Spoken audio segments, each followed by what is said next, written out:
hello, hi. Finally ready. If you hear any echoes, because I'm checking my levels. Okay, seems good. Okay, I'm kind of excited to play this one, because I'm a big fan of hot people, but...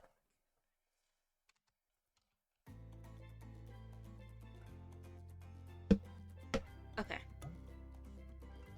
Ignore all these. let me quickly delete all of these. New file.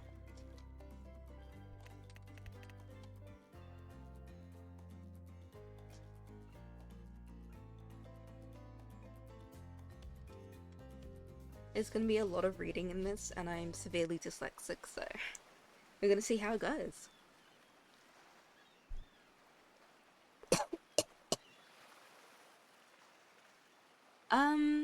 It does. I have, yeah, a lot, but let me see if I can turn it up again. I think I might have turned it down because I was doing some editing yesterday.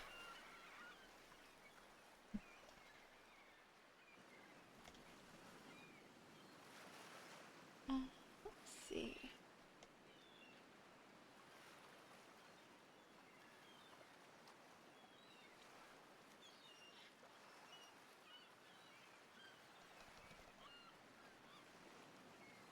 Might help to actually move the microphone to me as well. Okay, this should be good. I wonder if the sound of the actual thing is going. Yeah, it sounds good,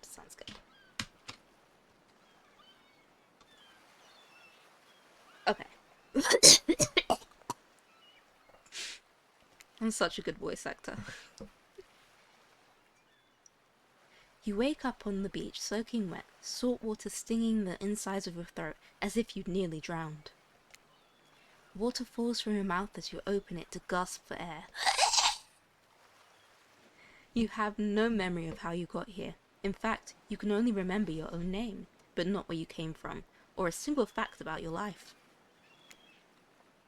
What you do know is that despite the outrageous beauty of the landscape around you, you feel incredibly sick to your stomach.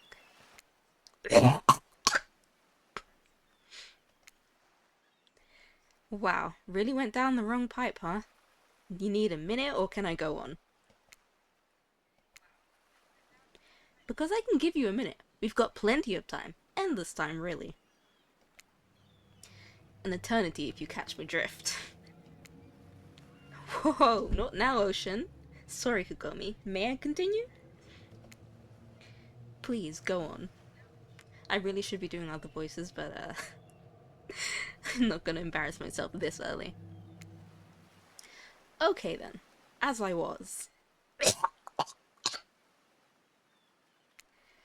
As I was saying, you look down at your feet, ankle deep in the crystal blue water of a newly arrived wave.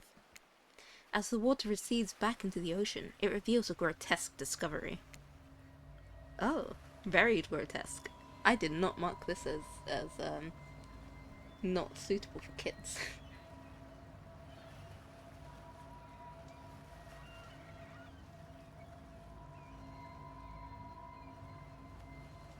There you go. That's now fixed. A decomposing... Sorry, whoops. Decomposing face stares up at you from beneath the sand. All you can do is vomit. A stream of dark bile, bugs, worms, and other... Ugh. Questions race through your mind. Where are you? How did you get here? Who is this... Wow, I'm blind. Who is behind this incredibly charming and well-spoken voice in your head? However, answers don't come easy. Your mind is completely blank. What will you do? Dig up that face.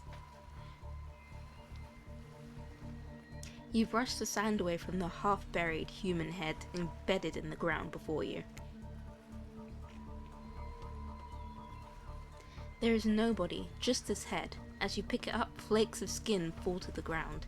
The jaw falls open, revealing a gold coin sitting on the rotting tongue of this poor, dead soul. Getting your hands dirty, I see. I like that. You're a take charge type.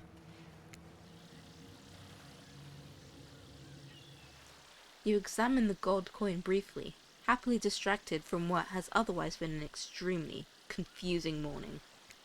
The sun beats down on you, drying your clothes. You check your pockets, but they're empty. Plenty of room for a gold coin, I suppose. And so you deposit it. Why, that's a nice coin you got there. What if you had to spend it right now? Yeah, why not? What could go wrong? Well, hello there. I'm Dwight. And I'm Claudette. We'll take that. Claudette quickly relieves you of your gold coin and tosses it to Dwight, who bites down on it like an old-timey prospector before handing it back to her. And this is for you! Pretty nice. I mean, if it's got alcohol in it. It looks like it would, but realistically, this seems too good to be true. Claudette presents you with a tropical drink. When you take a sip, you find that it's incredible. Money well spent in your estimation. But I gotta ask, could somebody maybe design the next one of these dating sims to be all-inclusive? It really takes some fun out of the fantasy vacation to be watching your wallet the entire time. Not wrong, but yeah. Thanks for the drink. It's quite delicious. You're welcome. Does somebody just thank us? Go with it, Dwight. It's normal to be thanked for doing a good job. Trust me on this one. Your mind doesn't have a chance to linger any longer on your current situation, as you feel something soft bump into your foot. Ah, a bloody ball. Pretty cool. When you look down, you find a volleyball sitting in the sand next to you. You stare down, frozen. A voice calls out from behind you. A little help, please? You turn around, and when you see what's waiting for you, your jaw just about hits the ground. Damn, them muscles. Damn, them muscles again. Okay, no muscles here, but what a nice severed leg. Damn, them muscles.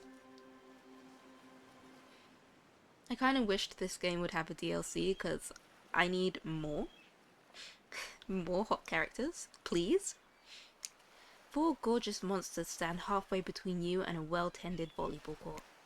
Each of them oozes with undead energy, a magical aura reaching out and penetrating you via your eyes. Your heart begins to race. Curiosity, fear, desire. You can't help but stare at these casually dressed, let's call them killers. I don't know, not to be judgmental, but that's just the energy they put out there. So many competing feelings rush through your mind at once that you are completely paralyzed. Hey Desgun!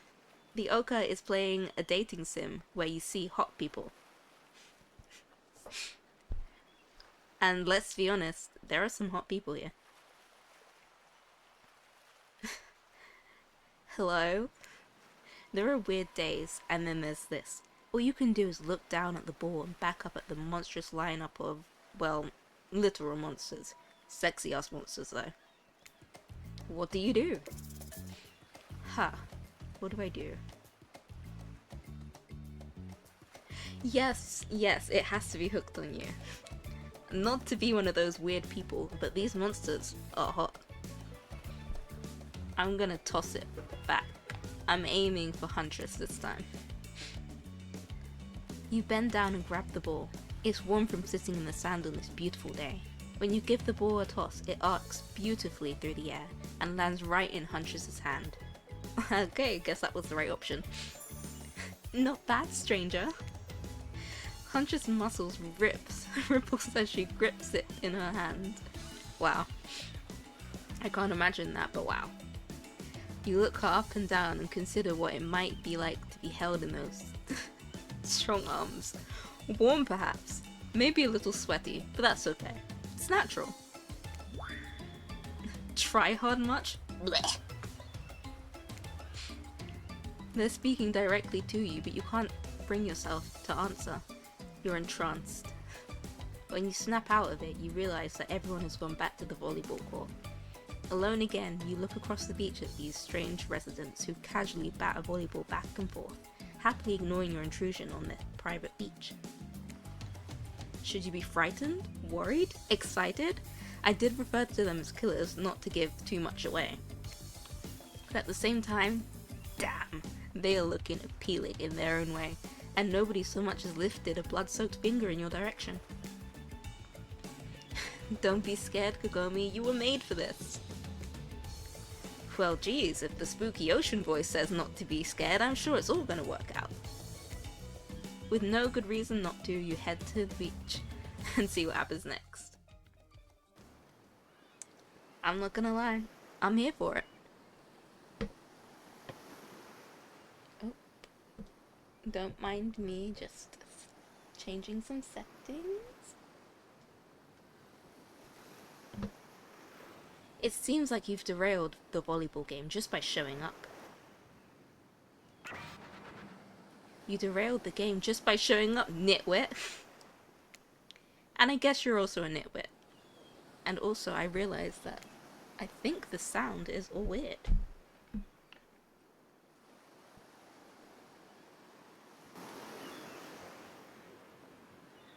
Huh.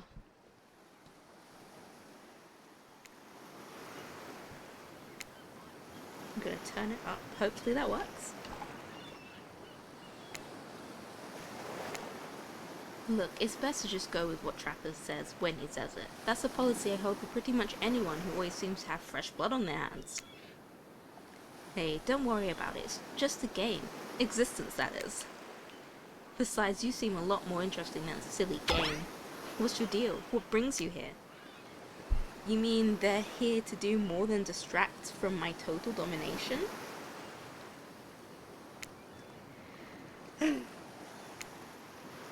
That was Wraith. That sigh means he was done with the game too. Either that, or he saw a butterfly or something. Look, I don't care why this slack-jawed moron is here. Wow, he's just so nice. So sweet. I'm definitely gonna aim for him. I just want to know, can I kill them or not? You know you can't. At least not yet. Oh yeah, not yet. Hey Kagomi, you might want to, you know, say something. Actually, never mind, there'll be plenty of time for that soon enough. Right now, this group has some questions for you, but be warned, answer quickly and answer well. This is a timed quiz, and it'll be very important later. Very important. Am I going to? Well, if I have enough time to do that, I would aim for everyone. I mean, I am a big fan of hot, sexy monsters. Or not important in any way whatsoever. Probably that one. I can't remember. How attractive would you say you are? Do I answer these, like, seriously, or... Huh. I'm gonna answer them seriously because I have no clue what... I might pull up a walkthrough later on if I don't get anything. I think I'm average. Pretty average, I think. 10 out of 10. Haha. Yeah, right. Just another face in the crowd. Another normal, meaningless life in an endless cycle. I think you're quite cute myself. Like a chipmunk or a grizzly there. Those are completely different ends of the spectrum, but yeah. If you had any superpower, what would it be? That's a good question. I'd probably go for invisibility. Invisibility?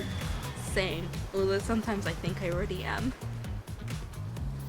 A furry? Nah. I'm not a furry. I have scales. I have no fur on me whatsoever. What was your best subject in school? Okay, well, if we're going to answer this correctly, technically it was skipping class. Anyway, a scaly? Sure, you guys can call me a scaly. Makes me sound like I'm some kind of snake, and I love them. You could say I majored in skipping class. Ha! If I had ever gone to school, I'm sure I would have done great in skipping class. I prefer skipping over walking almost always. Ah, so she's an idiot. Cool. What's your favorite animal? A cat. Of course. I don't even know what a mustelid is. Definitely a cat. What? Why is everyone looking at me? You think just because I'm a typical cute goth girl, I have some specific love of all things cat, and more specifically, black cats? Well, I do, but you can go to hell anyway. God, she's definitely gonna be the last one. What's your favorite color? Huh. Yellow is not an option, so I don't like red. I don't know. I'm gonna go with blue. Blue isn't good for productivity. Makes people want to be lazy. What's a mustard lid? I have no clue. What is a mustard lid? In fact, I'm gonna look it up.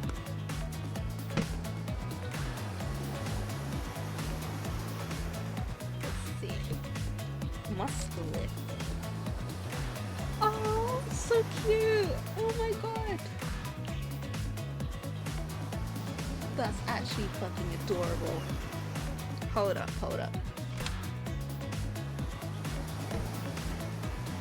I'm gonna put up a picture of it because it's just so goddamn cute.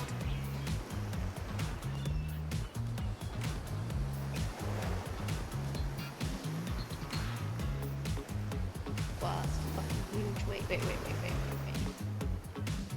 There, that's a mustelid. And that's the most adorable thing I've seen in a while, other than my cat. Oh god, I want one. Okay, goodbye.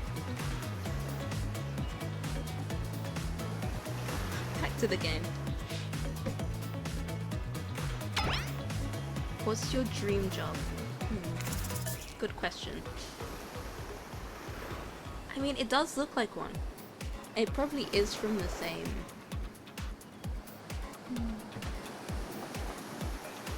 Yeah, it's from the same, thing. Oh, it's a type of animal. Okay, I'm not dumb. I'm not dumb, guys. I'm not. So, like, opossums, meerkats, honey badgers, those are mustelids. Damn, so adorable. So, realistically, my dream job is definitely not astronaut or nightclub promoter because that's a lot of work. Imagine having to stay up late every single day and then having to wake up early to go back and do more. Nah, I'm not gonna work. If we get to do what we really want, why work at all? It takes a lot of courage to break free from society's expectations to climb the ladder.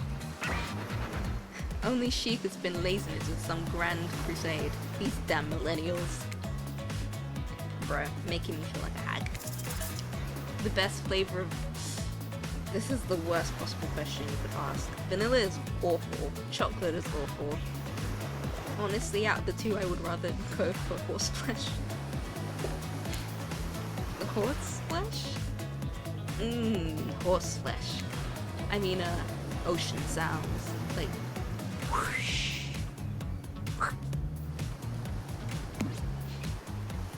My favorite flavor is pain. Horseflesh, yes. I wonder what that would taste like. I think it'd be a bit salty. Salt flavored ice cream, something like that. Same. Mine is vanilla, spoiled with pain. Totally normal. I think mint chip is the greatest flavor ever conceived myself, but enough about ice cream, am I right? Hold on a second, this reminds me. I am right. Always. It's a lesson you should learn before we go too much further. Do what I say if you want to survive. Pick mint chip. We're teaching lessons now, narrator, you rascal. Kill or be killed is the rule of this island, even for faceless voices. Tell me, what's the best flavor of ice cream? This is the worst thing for me. I hate mint. I hate mint so much, it's disgusting. It's the sharpest flavor on earth, and I don't get why people like it.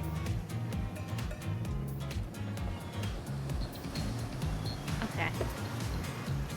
I'm still gonna go for horseflesh. The best flavor is horseflesh. You got a reading comprehension problem? I just told you mint chip's where it's at. You almost bought yourself game over there, buddy. That's right, I can end your life whenever I want to. I'm in control, so don't forget it. If I say you like mint chip, you like mint chip. I'll try it again. Tell me, what's the best flavor of ice cream? I'm only gonna go with this because he's not joking, he actually will kill me. The best flavor is mint chip, I guess. So obedient. I think you're gonna do just fine. Anywho, now that they know so much about you, I'm sure the group wants to start getting to know them. I'm Trapper. I pretty much run everything around here. I'm the smartest, richest, strongest person on this whole island. I don't like losers. If you want to know what a loser is, say hello to Wraith. Hi, I'm Wraith. I'm nothing like everyone else. I like nice people and loathe big dumb idiots. Hey, what's up? I'm Spirit. I don't like most things. I don't really hate most things either. It's not worth my time. But the things I do hate, I really hate, you know? Based on my personal observation, life is nothing but suffering, and society is a carefully calculated lie to keep everyone subservient to those in power. It's better to choose to just not take part. I like that long lines like that I can read easily, but just tiny little short things I stutter. Jesus, like she was downright murdered by society, she hates it so much. Oh no, wait, I'm remembering Spirit's story now, and that's almost exactly what happened. Hey, I'm Huntress! Don't let those bummers get you down. There's lots of fun to be had on this island, along with lots of love. Yeah, there is, if you know what I mean. You got me, I'm not gonna lie. Grow up. Grow a body. I've explained this 1,000 times. I'm dead, but I'm not a literal ghost. I just create a trail of fog. I'm not made of it. Whatever, fog body. That's not nice. He's not nice. You love it. I'm not gonna lie, I do love it. His personality is just 10 out of 10. Only something. Is she hitting on him? That is. I'm agreeing with Wraith. That is extremely disgusting. How dare you hit on him right in front of my face? That's why she likes it. Don't speak for me, I also hate it. Stop speaking entirely, actually. For the first time ever, I agree with Wraith. Let's move on, otherwise they'll do this all day. Besides, if I know this crew, and I do, they'll want to show off soon enough. If we're done playing, let's do something else instead. Wow, for once I actually agree with this meathead. I say we go to my yacht. It's the massive boat docked nearby. I'll give everyone a taste of true luxury and power. Wraith rolls his eyes. Don't mind him, he just hates fun and happiness. No, I hate the endless, desperate, soul-crushing pursuit of wealth, the way it's flaunted needlessly, and the cruelty it engenders. I've never heard that. What about hanging out by the pool? I find the water calming, simply beautiful. Hey, what about our volleyball game? We can exercise and have some fun as a group. Are you all serious? There's a perfectly good lounge to chillax right there. I'm tired, and besides, I hate being in the sun. Where do you want to go? I'm flying with Huntress. I hate that I interrupted your game. You should finish it. Yay, I love to play outdoors. I also love to meet new people. I also love to bring them home to play. I'm sort of a big kid at heart. Obviously you are too. I like you already. I hate people who are too serious. They ruin everything. Or they do if you don't handle them swiftly. Really flexing her muscles at me. As if she's about to like knock the shit out of me.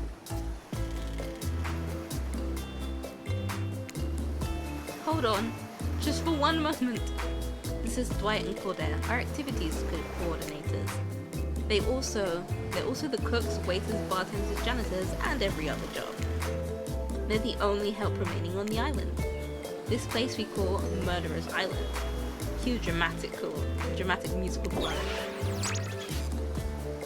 None of the others survived the interview process, I mean.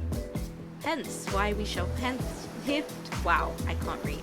shall heretofore refer to them as survivors with a capital S. These two have worked here for a long time. So very long, I don't actually know how long it's been. Sorry. Anyway, I should probably let Dwight and Claudette do their mandated jobs.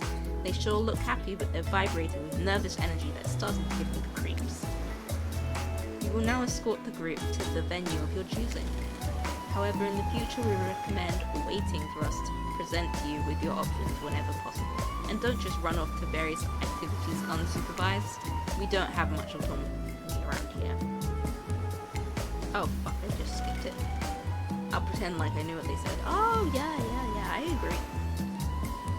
The most you could do is help us get off this island. Dwight! Yes, pardon me, please follow us. Hey, narrator? Something I can help you with? Those two, Claudette and Dwight, did they just start to mention something about wanting to escape? Is escape an option? Should I be trying to escape? Escape? Them? Oh no, I think you're mistaken. It seemed like Dwight was asking for help to get off this island, though. Oh right, that. Yes, that's true, he was. He just meant that he wants to get to the other vacation island getaway, a couple miles south from here. It has a much fancier accommodations than this island. It's one of those corporate outfits, quite exclusive, where all the famous celebrities hang out. Very luxurious. Doesn't quite have the charm that this island has though. Trust me, you wouldn't want to go there. With all that money comes a lot of restrictions. This is where you belong. Now, off you go. It's time for an activity! On this island your decisions matter. Mostly. When I agree with them. Not like that other island. So, what will it be? Still hanging out with Huntress. Wow, it's so exciting to have someone else into athletics on the island. Spirit and Wraith are so boring and Trapper is so predictable. Relying on brute strength to win games, he has no respect at all for grace and skill. Thank goodness you chose the yacht. Oh wow, blind. Didn't choose the yacht. What kind of a person wants to be sitting duck in the middle of the open ocean? You're just asking for a sneak attack from an elk. Can elks swim? I don't think they can. Wondered how long it would take for her to bring up an elk attack. Game's starting up again. Make sure you're watching close. She's really something, huh? Oh, wow. Accidental skipping. But it said elk don't swim. Live in the forest long enough and you'll see an elk swim. Believe you me. Cheer for me, cute stuff? Oh. Wow. Thanks for lying to me to make me feel better. The killers resume their place on the volleyball court and resume the match they were playing before you arrived. Hey, fancy lemonade? I see you working up a thirst eyeing those bouncing buns playing volleyball. What? Did she just call me thirsty? Wow. Claudette hands you your lemonade. Ooh, so fresh, so tart. She leans in and whispers in your ear. Wow. Okay. Who would you bet on to win? Mercy and baby of your flock. Oh god. I'm sorry for anyone that heard me whispering. You're nervous. You don't want any of these killers to hear you talking about them. Or not talking about them, if they're into that sort of thing. Just pick someone. Please, it's not like we've got all day, night, week, month, year, lifetime, eternity, or anything.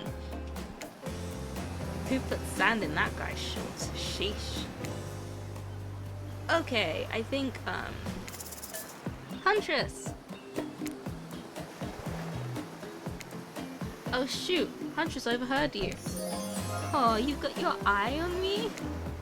I'm flattered that you think I'm good, but honestly, I'm a little annoyed that I've been so flashy with my moves. Usually I'm so sneaky that you can barely see me at all. Huntress is totally kicking my butt. Correct answer. I'm allowed to support the other people on this island, right? Oh jeez, I have no idea what the rules are here. Are there even rules?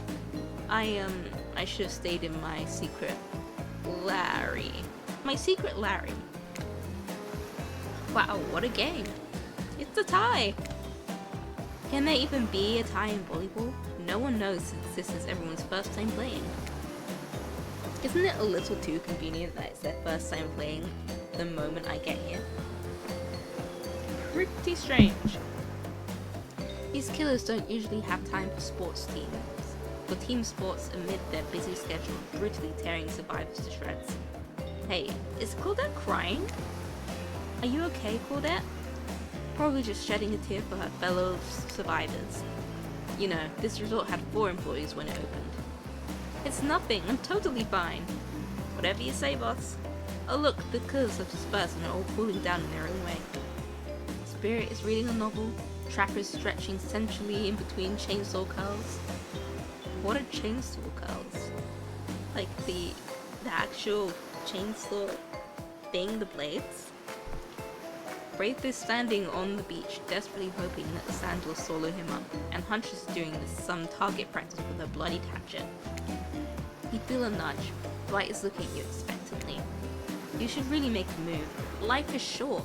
You could get snuffed out at any time of day. Carpe diem, carpe PM, carpe nowem. Go ahead, chat one of them up. So which killer has caught your eye? Still Huntress. You head over to Huntress. After all, this whole sporty hangout thing was her idea. Might as well see how she's doing. You were really great out there. Where'd you learn to move like that? Whose moves? My moves? These moves? They're nothing. Huntress blushes a bit from beneath her mask. It's cute on cute if you ask me. Sometimes you've gotta look past those bloodstains. Wow. I didn't even know she had bloodstains, to be honest. I was not looking there. In the most respectful way possible, I mean. A lot of men have run for their lives in my presence. You really learn a lot about what the human body is capable of in those types of scenarios. So she's a chaser. That's cool. I love to exercise. In a way, we're all running for our lives when we keep in shape. I guess I've never thought of fitness that way. Maybe it's time to start. You never know who's coming for you. Coming for you through the brush as fast as they can, propelled forward by hunger, desperation, or just plain on boredom. Doesn't seem like boredom's going to be your problem surrounded by all these characters. Survival, on the other hand. You're going to need to I can read, I swear. You're going to need to compensate for your lack of killer instinct. What's your style? Grit or imagination? I would say I'm slightly delusional. What I lack in fitness I try to make up for in imagination. I like to make up little games for myself to play. My imagination is very vivid. I can imagine the two of us panting, sweating, our clothes torn. What? I'm with you.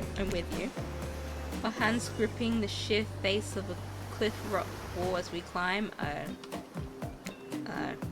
Not exactly where I was going, but sure. Up to a cavern entrance, a dark cave, slick with dew, shimmering in moonlight. I'm back with you. A pack of wolves await us there. Friends? Enemy? Dinner? We look into each other's eyes, then back at the wolf, and together we all howl.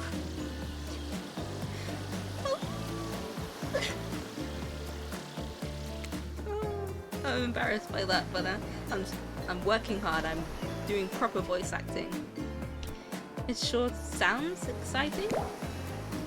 My blood is pumping just thinking about it. Come on everyone, the fun and games can't be over already.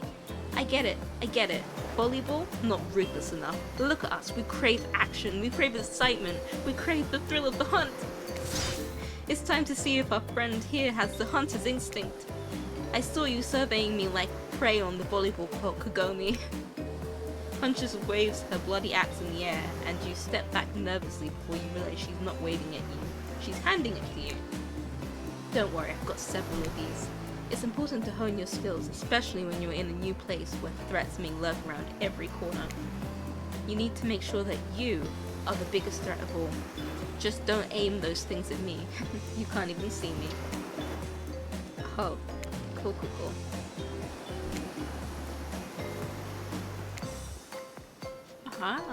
Okay.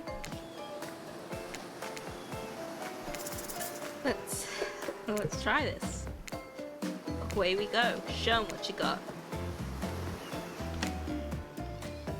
Perfect. Perfect! Oh fuck, that was an accident. You missed completely. Perfect! Not bad. I'm impressed, a worthy opponent. I mean, it could have been better, but who's keeping score? For the record, I am, and you got 7 points. I mean, that's not the worst. I've done worse. Hatchet throwing? Cool, I guess. I like stabbing to be a bit more up close and personal. Somewhere a loud horn blows and the survivors snap into action. Time's up! You heard him. Get to the next activity!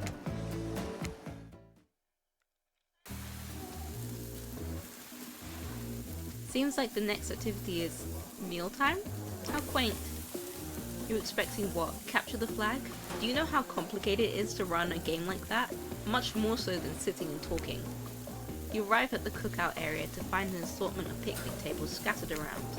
What were you expecting? Some kind of grand hall with a huge banquet table? This ain't some prestigious fantasy epic like you'd find on cable. Dwight and Claudette usher you to your seat. There's very limited seating directly around you. And oh great, terrific! It seems like everyone wants to sit next to you. Even better is that they don't want to sit next to certain other people either. Start, no one wants to sit next to Trapper. Meanwhile, he refuses to sit next to Wraith or Trickster. Oh yeah, Trickster's here. Surprised? Yeah, well they don't call him Expected Stir. I'm sorry, even I get nervous around crowds of killers, and my whole shtick gets a little flustered. I'm not gonna lie, they did Trickster dirty. He's not as hot as he is in the game. Hey there, you're looking good, Kagomi. Real good. And we literally can't let Huntress and Trapper sit together. No, seriously. Their arms are too big. They can't fit at the table if they sit side by side. Look at this. We can't even fit everyone on the screen at the same time. You probably think it was an error, but it's not. It was completely intentional. Let that be a lesson to you. Every error you think you see is a choice. Got that? Okay, Dwight and Claudette are directing traffic. You sit on one side, the rest of them sit opposite to you. Huntress and Trapper can sit at the ends of their enormous, sexy arms. Now that everyone is seated, we can begin dinner. Tonight's meal was prepared slowly and carefully with both love and hate for 12 hours over a spit. We hope you will enjoy. We really, really hope you do. Hey, you didn't actually tell us what you're serving. What are we eating? It's meat, seasoned with a specific number of special herbs and spices that we simply can't divulge. Do they think they're KFC or something with their secret seasonings? My favorite! Meat is good. Meat is murder. Which you'd know considering what you've been up to. Who are you to get judgy now? I'm just sharing facts. You need to murder something to eat its meat, so like, that's technically true. The Wraith is kind of a bitch. Technically true is the best kind of true. Okay, enough yapping, let's eat. Hey Kagomi, you thinking what I'm thinking? It's gonna be a person on that spit, right? Or several parts of overlapping people, perhaps? I haven't seen many pigs wearing palm tree button-down prints, you know? When you look closely at the spit, you spot what definitely appears to be scraps of fabric sandwiched between some layers of meat. Yum! Yum! I think I might be sick. Is there anything else to eat? This took 12 hours, and we do literally everything on this island. Actually, there's one thing you're not doing today. You're not carving up this delectable meal. Wow, he's right for a change. Because I am, with my broad axe. It's the perfect tool for easily chopping anything in twain. First, who says twain?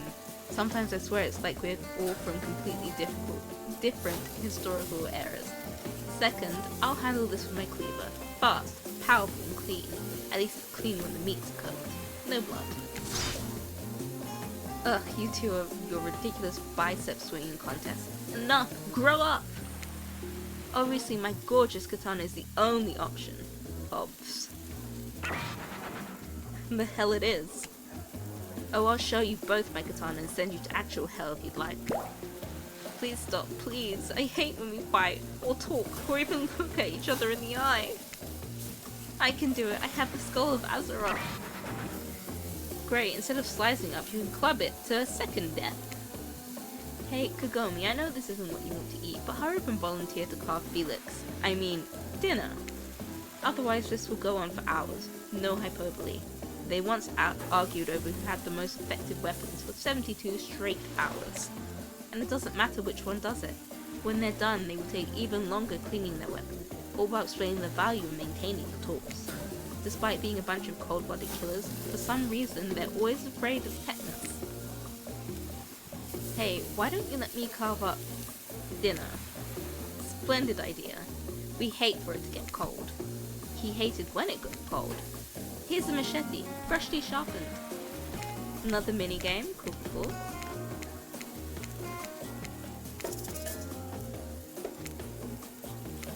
I'm so ready. Perfect. Perfect. Perfect again. Perfect again. And perfect again. Thank God for me doing rhythm taps, because I wouldn't have gotten that any other time. Shit. Flawless. That was possibly the sexiest thing I've ever seen that didn't involve a dismemberment.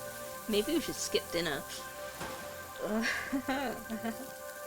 What do you mean by this? What? Anyway, settle down, let's not get ahead of ourselves. And remember, Kagomi, don't show all your cards just yet. You don't want them to expect anything. Dinner is finally served, for real. The sounds, especially coming from the masked killers while they eat, which involve lifting their masks and shoving food up behind them, are nasty. Spirit, meanwhile, doesn't even eat. She's the only one who seems to be really embracing being dead. They're all dead, right? This is obviously hell, I mean... Come on, we're trying to be mysterious here. You think mystery comes easy?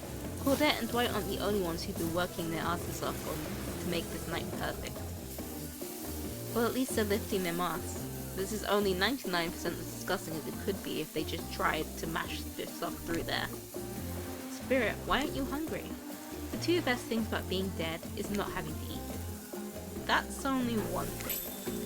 Think about it, Kagomi. Number 2 is no number 2. One less thing to think about in the afterlife. Even if I wanted to eat, I have no idea what would actually follow. You might have noticed, but it's mostly just a bunch of dismembered body parts floating in a spectral form. Do you see how deep this cut in my abdomen is? I don't think my digestive tract connects anymore. Between the food and the behavior of this group, this might be the worst meal in history. But even worse is they're staring at you. You're not eating. They don't like that. I think they want an explanation why. What do you tell them? I'm gonna say sorry. Actually, it's not the food or the company. I'm just super self-conscious how I look when I eat.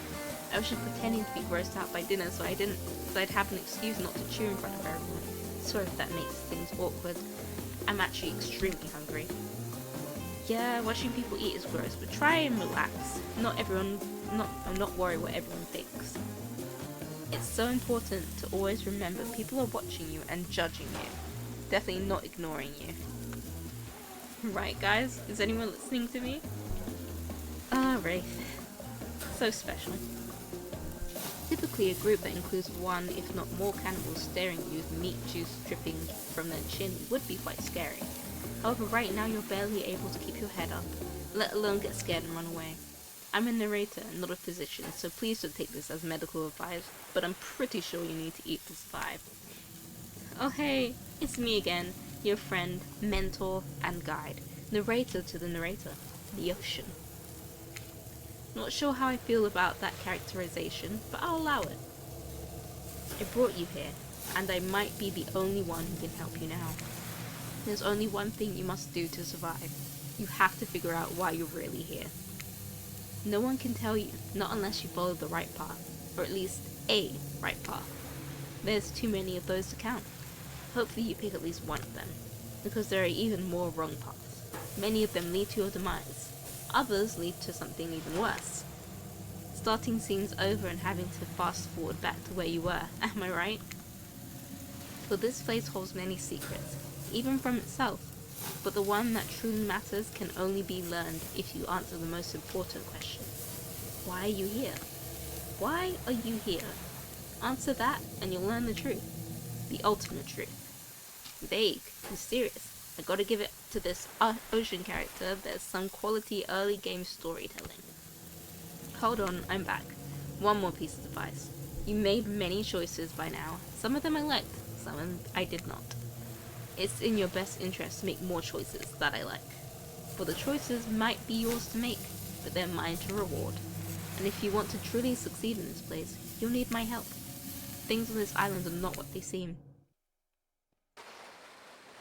You wake up to find Huntress holding your limp body, gingerly pouring cool water into your mouth. Oh good, you're okay.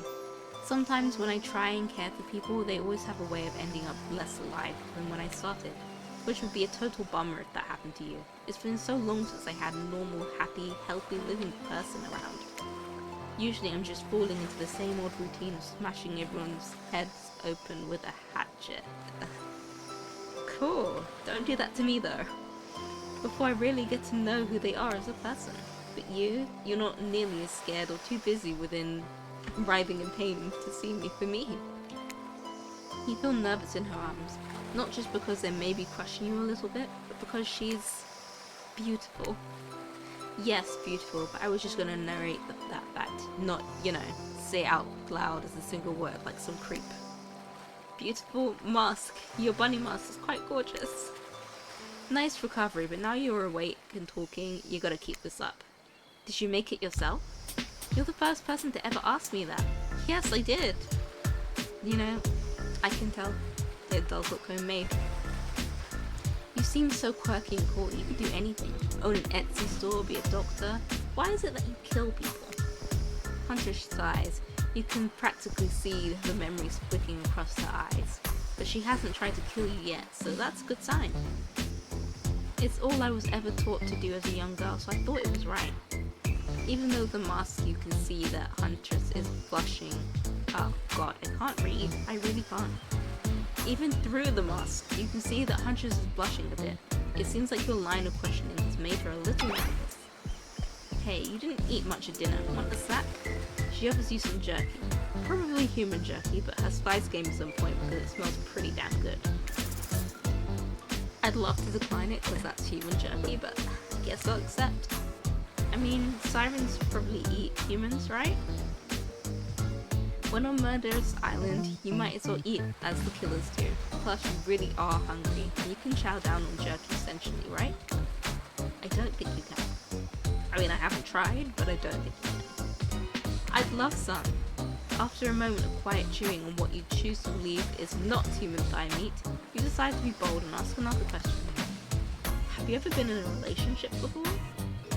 Wow. This version of me is really outgoing. Dang, you're really going there? You do not play around, Kagomi. Huntress takes a moment to think deeply before answering. I must say, it's quite amusing to see this hulking bombshell get all twisted up with these personal questions. Kudos to you, Kagomi. There was this one deer that looked at me quite provocatively in a clearing once, but that doesn't count, does it? You hear the faintest giggles bubble out from behind Huntress's mask. You're so cute, Huntress. No, it doesn't count. Whoa, what's this? You found something in the sand? Huntress reached down to pick it up. It's a hair clip, probably left by some little girl who's playing on the beach long ago, who's definitely still alive and not at all dead. Huntress closes the bag of jerky with the hair clip. Huh, I definitely don't want to eat from that again. Seems like she's a little mixed up on how this particular item works. Should you go with the flow or show off some of your knowledge of advanced humaning? Ha! I'm gonna go with the flow. Huntress is admittedly a little scary. Might be best not to correct her at this moment. Or if she gets upset, she could probably kill you with nothing more than this very clip itself wielded as a blade in her nimble fingers. But honestly, would she even need the clip? Certainly her bare hands are enough to get the job done. You take a gulp thinking about just how fragile your puny neck is. Ah, wow, so fun. Also, between the fainting The fainting human jerky and the probably dead girl's haircut, you're feeling ready to get back to the group and have a lie down. Good thinking, you wouldn't want that jerky to dry out. I hate to break this to you, but never mind. Just as things are really heating up, you hear a flurry of footsteps behind you and you quickly spin around, ready to fend off whatever new danger has popped up on this strange island. Only to find out that it's Dwight and Claudette sprinting across the beach. Clipboards in hand, which they're waving in the air above their heads. It's very important that we stick to the itinerary and attend each event as scheduled. Playing sick for cute flirt points was not part of this evening's activities. That's strictly slotted in for after campfire story time. At this, we'll be afraid we'll be late. Playing sick? No, I was... No time for excuses. Well, there is, but that's scheduled for after what comes after the flirting. Oh. I get what they're saying. However, I will not be making excuses. I'm pretty confident. Once everyone has gathered at the fire pit, Dwight and Claudette quickly make an announcement. We're not going to blame anyone in particular, but someone, and we're not going to say who, so don't worry you, hasn't been sticking to the schedule. That means that we're behind on time for evening activities. And we'll only have time for one person to share their special spooky nighttime story. Just one story? But story time is my favourite activity. This is a narrative heavy experience. You're telling us that only one person gets to share? How will we decide who? Oh great, we have to decide as a group? That never goes well. Whoever did this, step up now. I swear I won't be angry, I'll merely chop your head off clean. Ah, fun. No fuss, no muss. Voice trembling, you decide this is probably it for you, but you embrace your fate. Sorry everyone, I think they're talking about me. To be honest, I still don't understand how this whole schedule thing works. I guess I lost track of time while I was passed out? Been there before, even though it's taking some pressure off of me, which is an absolute dream come true. Is it really fair to pick on the newbie? Seriously, has anything here ever happened on schedule even once? Damn it, Donald, if you try to flex that authority gimmick one more time, so help me, I'll snap your head off so quick and then I'll drown you in his blood, Cynthia. Fuss and muss are back on. You two know I love to hack, slash and slice. Who are Donald and Cynthia? We all know you love to kill is almost all you talk about. Nobody named any names. Who knows any names? Not us. I renounced my name. Who's Donald? Who's Dwight? Who even knows anymore? Call me Nobody. Love that they changed the name to Nobody. But we still got to get started on story time, so Kagomi, who do you think should go? Ah, damn it. That's a name. Please pick somebody so that this tropical vacation doesn't turn into a bloodbath. I'm going to pick Huntress, but first, I am going to get something to drink because my throat is dying. I probably should have thought before I decided to do a whole talking stream. Okay, let me be right back. Give you guys some music.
Okay, I am back. So, picking Huntress. I choose you, Huntress! Whoa, whoa. This entire experience is being carefully crafted to avoid an IP infringement lawsuit. Let's be careful with the catchphrases, will ya? Huntress steps up to tell her story, the campfire flickering in her faraway eyes. And there is a village outside the deep and ominous redwood. No child dared step foot past the 3 thresholds of thick trees. Thank you, Ariel! And brush that separated safely from the unknown. Grown men that ventured in often would never return, and the sounds that echoed into the village were something inhuman. The women of the town told a story to the young children, hoping that it would be enough to dissuade them from their curious exploration beyond the boundaries of the village. They told of a creature that lurks in the woods, half woman, half beast, singing like a siren, haunting, beautiful, her voice the last relic of humanity. Are they talking about me? It lulls all who hear into her domain, and not precious child, nor fierce soldier can escape once you are in her clutches. Those who've seen her say she wears the mask of her hair, stained with the blood of so many poor souls. The hatchet she wields has been brought down brutally on the skull of many unsuspecting hunter. The nightmare doesn't end there. For what's a hungry beast to do in the frigid winters with nothing but hunger meat to live off of? It's said that Huntress, as the villager called her, couldn't bring herself to kill the young girl she came across in the forest. Instead, they suffered an even worse fate. Longing for a child of her own, she'd bring them back to her secluded cabin to keep them safe. She'd wrap a tight cord of rope around... wow. Okay, thank God this is not good for kids. She'd wrap a tight cord of rope around their necks and affix them to the wall. That way, they'd be warm. That way, they'd be out of harm's way. The Huntress would even bring the girl's presents, toys she'd pilfered from other bodies, masks she'd fashioned out of things from the cottage, and little dolls made of grass and twigs. But these toys did not quell the children's fear. Within days, the girls would waste away from starvation and dehydration. For all her good intentions, the Huntress has never learned how to care for a human child. You see a tear creep from underneath Huntress' mask. Slowly, the most beautiful singing voice you've ever heard fills the air. I'm not gonna sing. Sleep, my darling tiny one, tucked within your bed so tight, else the old grey wolf will come and grab you by your side. There's a brief moment of silence, and you feel the need to contribute to this stirring moment. She said she doesn't like people, she doesn't like people being too serious. Slow clapping is extremely cringe, and joining in the singing is wild. I'm making a joke. Wow, didn't realize it was a horror musical, right guys? So I made the wrong choice. Trapper laughs and Wraith sighs. My grandma always wanted to see me in a play. She loved my singing voice. Of course he's a secret musical theatre nerd. And so was I! So, I guess everyone is? Though to be honest, I was not a musical theatre nerd. I just like music. Spirit and Wraith high-five before leaving together to discuss what role each played in Pippin. They cast you a dirty look on your way out for judging Huntress' story so harshly. It wasn't on purpose! I just didn't know what to pick! God damn it, I really fucked up, guys.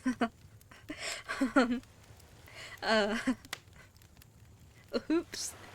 This may not be my first language, but context clues tell me you're making fun of my story. The Huntress is some kind of silly joke for you to ha-ha at.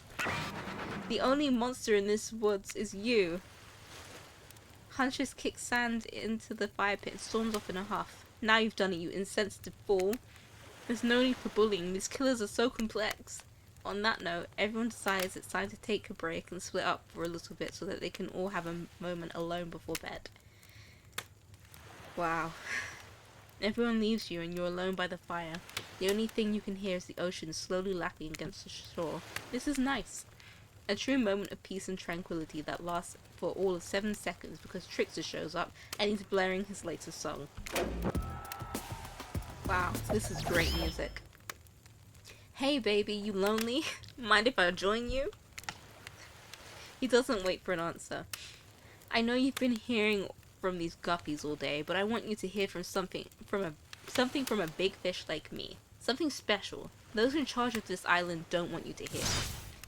I am in the ultimate catch on this island, the only lobster in a sea of sardines. No one can give you what I can. You just have to find me. Come find me, baby. You know, I would've if they didn't, like, completely nuke his design. Trickster leaves. You're a bit confused about what to make of his cryptic clues, but you aren't going to get any time to yourself to think about them just yet. Huntress approaches you. Don't worry, I'm not mad that you tried to make a little joke. It's just a tale of woe and tragedy. Sometimes we try and laugh at things we can't control. Of course you liked my story. Who wouldn't? It had everything. Cute kids, dead men, a huntress. I find that all stories are better with the sound of a burning fire filling the air around you. All this smoke, however, I could do without. I'd rather eat barbecue than smell like it. Let's rinse off all the campfire with a dip in the hot tub, shall we?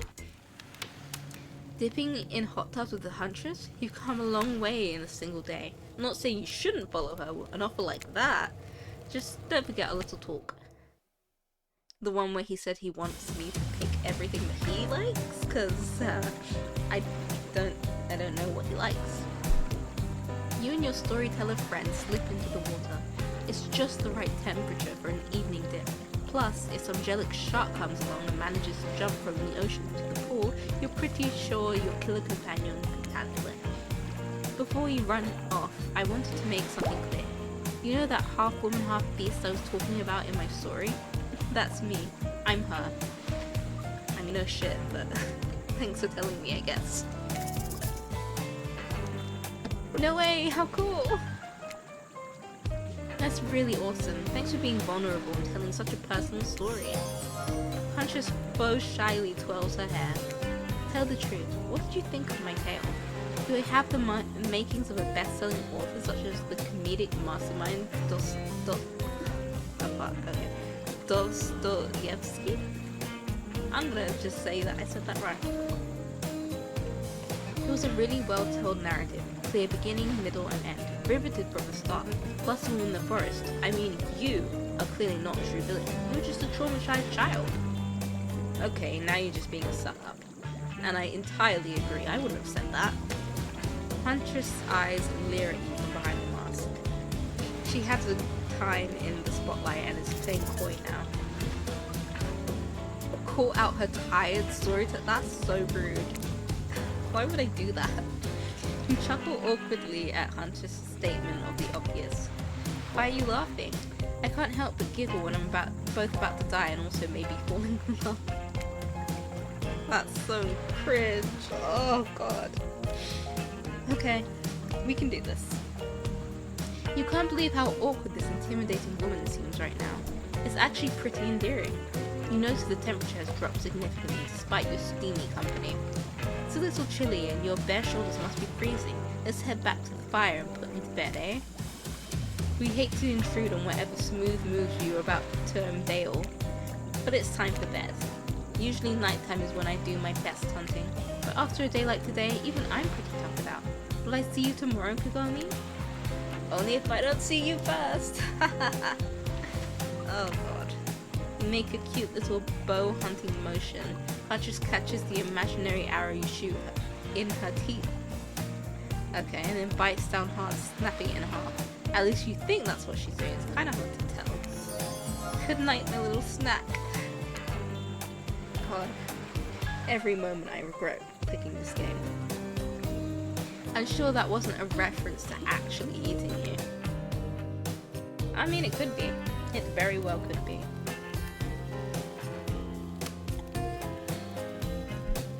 You head over to the campfire. The heat's comforting on this chilly night. Looking into the crackling embers, you think about Huntress' story of the half-human beast that abducted all those innocent children. saved them that led to their doom. Are you mistaken? Hold on, so sorry. Something just popped up and I have to...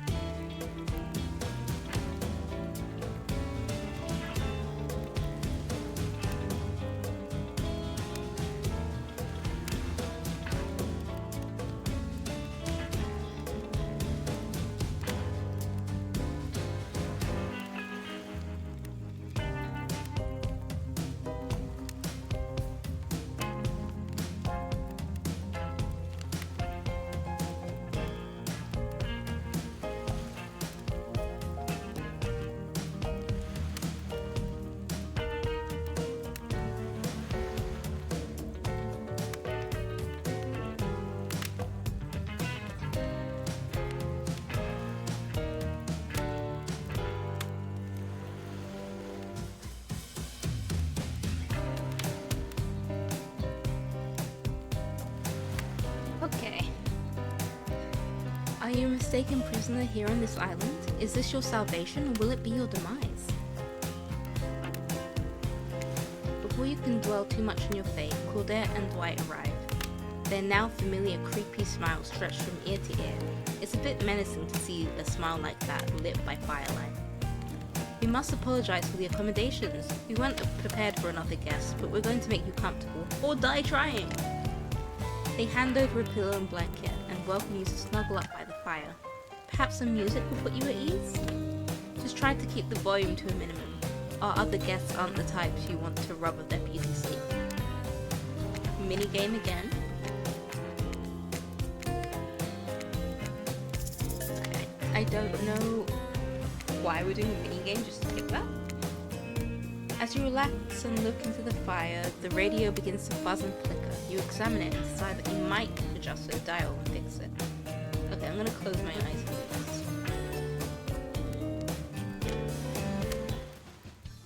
Huh. See what's on the station. Ah. More rock leading beach rock? I'm gonna turn that off. No matter how many things you listen to, you still can't sleep. You decide to ask one of the killers to spend a little more time with you until you're sleepier. Who would you like to summon to your side as you lay by the fire? Still Huntress. Huntress, are you around? I was wondering if I could get a little company. Huntress appears in an instant. You really didn't hear her coming. She's more than happy to tell you her secret for falling asleep when she is feeling restless. What is that? It's a Soviet lullaby. If a Soviet lullaby doesn't work, the special mushroom tea has always done the trick. When I'm not coating the blade of my hatchet in it to ease the passing of my victims, I'm steeping it in a piping hot mug of water. Try it! That sounds extremely disgusting. I'm not even a mushroom hater, but that's like... I can imagine all the grit and dirt and ugh, gross. You do. You finally start to feel sleepier, except maybe this isn't really a sleepy feeling, maybe you're paralyzed. You try to keep your eyes open, but you can't. Darkness overtakes you. The dark voice from earlier speaks to you again. It shouldn't still be as spooky, but now you've had a whole day of strange voices in your head, but this one is undeniably odd. You've really worked up a sweat watching those killers toss the ball around her. Would it hurt so much to go splash around in some cool ocean waves afterwards? I'm just saying. I'm out here, you know? Wow, he's bitter. You awake suddenly to see someone looming over you. Wraith stares at you awkward. He says nothing, just stares. You look around to see if there's something going on behind you or on either side, but nope, just staring. Oh, you're awake. I saw you with the Huntress right before bedtime. Are you making some sort of alliance? Are you with Wraith scans the horizon? Them? I'm just making sure you are who you say you are. I've been burned before, and something seems off on this island since you arrived. Even more off than usual. Maybe we could talk more about that tomorrow. It's just, since you've got here, I just think we could have a really nice day tomorrow, together. It's just you have no idea how long I've been here with these monsters. To be honest, I have no idea either. They're just awful. Boring and loud and stupid. You're different. There's finally someone here on my level. You're thoughtful, interesting, gentle. I think we could, you know, have fun. I feel like he's completely misunderstood my character, but okay. I can show you some cool stuff if you want. If you don't, that's totally cool. I get it. No pressure. In fact, probably just forget I was here. Good night. Wow. That's kinda lame. Finally alone for real this time. Maybe. You drift off to sleep again. Hopefully you're not poisoned. Let's see, am I poisoned? Wait a second, where are we? This isn't... Oh jeez, it is. It's one of those reality show confessional rooms where all the contestants talk directly to the camera. I think today went really well. There was some of my first interactions with someone who isn't a parent that didn't end in bloodshed or ultimately perishing in my Russian cottage. So I'm counting today as a win no matter what happens. What do I think of the newcomer? Do I have to say? Oh, I do? Okay, Did I? I haven't done it yet. I'm aiming for her. I'm still going. Hopefully she'll accept me soon enough. Attractive, mysterious. I really don't know that many words. The words since I was raised by my mum in the woods until she was skewered by an elf and I had to wash her entrails off my sarafan. That being said, the other three should make sure to be on their guard. I don't know who this newcomer is. Wait, who will want to spend time with tomorrow. But I, for one, will not let my guard down easy. Who knows about the others? Wraith, I think, knows more than he's letting on about this place, but he's a hard nut to crack. Meanwhile, Spirit is just screaming all the time. Major buzzkill, and Trapper. Oh, where do I begin with Trapper? He's buff, sure, but daddy issues much? Sheesh. Look, I don't need anyone. I've been perfectly fine on my own since my mother died. I eat a fine diet of raw deer, bear, and human, and I'm fit as a fiddle.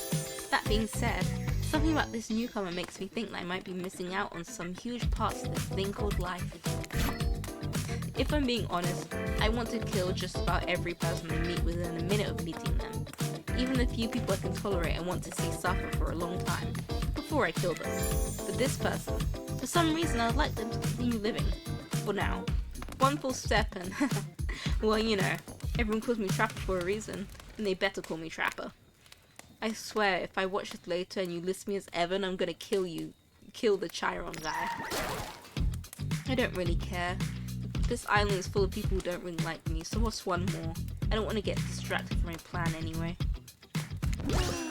You know, I think I learned a lot about myself today. I always thought I was doomed to be alone for eternity, only my creeping desire for revenge to keep me company. Now I know it. That's pretty lame. They have no confidence.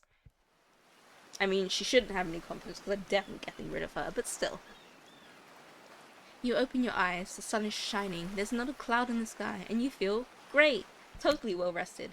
You're not even suspicious of the fact that you fell asleep by the campfire but woke up several yards down the beach. Wait, are you on vacation? Was yesterday nothing more than a strange dream? No, not a dream. You really are here for another day. Why, I have no idea. You're obviously a weirdo. Speaking of weirdos, I see the rest of the gang is hanging out on the beach. This is definitely not a dream. I wouldn't rule out a nightmare just yet though. At least they make for a sexy bunch, no? And talk about sexy, here comes Trickster carrying coffee. Morning, beautiful. I thought you might like a nice cup of joe to start this incredible day off right. Wow. Trickster seems suspiciously cheerful. I'm sure there's nothing nefarious behind his joyful demeanor though. Everyone knows musicians are morning people. I also want to wish you luck. Today is an important one. My only regret is that I won't be a bigger part of it. Budgeting issues. Also, I'm just swamped with engagements, especially on the other islands. Trickster winks at you. If you want to ask him how to reach the other island, now is the time. Never mind, he left. Well, at least he brought me a cup of... Oh wait, don't drink that! What the hell was that? They don't call him Trickster because he's good on a skateboard. He definitely didn't get that name because he brings people drinks so they can have a good morning. That was almost certainly not coffee, and I don't want anyone casually poisoning, imprisoning, and torturing you. Yet. This is supposed to be a tropic paradise. The type of place that you give a 5 out of 5, a 10 out of 10, 2 thumbs up review to, not an internal piss in the pain. And please make sure to leave a review, it really helps with the algorithms.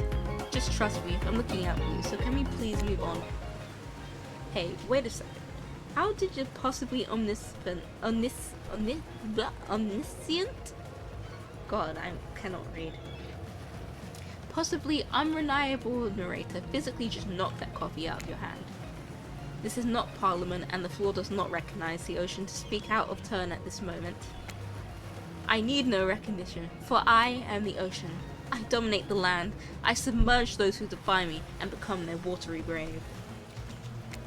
Actually, speaking of graves, I would like to say something. Say something of grave importance. Fine, go ahead. Even if this place is an eternal prison of pain, and I'm not saying it is, even a place of extreme horror can still receive a 5 out of 5, 10 out of 10 thumbs up review if it was crafted with love and or it's the type of thing that you're into. You know, the ocean is right. A lot of hard work goes into a place like this. You should really judge it on the artist's intent, and whenever possible, start from the mindset of giving them the benefit of the doubt.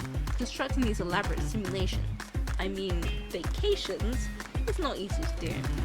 Sometimes there are small bugs or inconsistencies, but that's just the nature of the process. Perfection is overrated. The universe is filled with mysteries. We ought to celebrate those who venture to blare their souls as part of the creative process with the ultimate intent of making things for our enjoyment, not to be overly critical of them. Are you two trying to sell me on this place actually being good? You don't have to say it like that, especially after I saved you from that poorly made cup of coffee. Sorry, we should have been here 5 minutes ago. They always do this on the second morning. It's sad, really. Even if they do make some great points. Oh sure, they make great points, I agree. So can we please move on? Yes, of course. Apologies, Kagami. The last few minutes aside, have you been enjoying your time here on the island? Yes, I've been having a lovely time. Yes, it's been really interesting, entertaining. Or yes, I'm not suspicious, there's a no option. Okay. What an encouraging response! And we're so glad you're not suspicious. Hey Claudette, maybe Kagami isn't suspicious because they figured out what they're actually doing here? Zero chance! They're still clicking. Even now, to see how you respond. Hey, look at that! Yeah, they don't know anything. Doesn't matter though, Kagami, we're so happy to hear you're having fun. I didn't say I was having fun. We're all having fun, Kagami. Did you hear us? We're all having fun! We do need to ask you one more question. We all had to sign away our rights to say negative things about this place. Would you please sign this non-disparagement agreement? No. No, I will not say anything negative about this island. You have my word that I, Kagami, agree with the terms of this verbal contract. Huh. I mean, I have nothing bad to say, but being forced into being nice, I'm not sure about that. Perfect. Delightful. Excellent. Yes. Hey Kagami, it's still totally cool if you have constructive feedback. The place to leave that is in a positive review, because we all know that nobody reads negative reviews of games resorts like this. Anyway, I see Dwight and Claudette have gone into a trance, and with the grumbling I hear from your belly, that can only mean one thing. That I need another drink.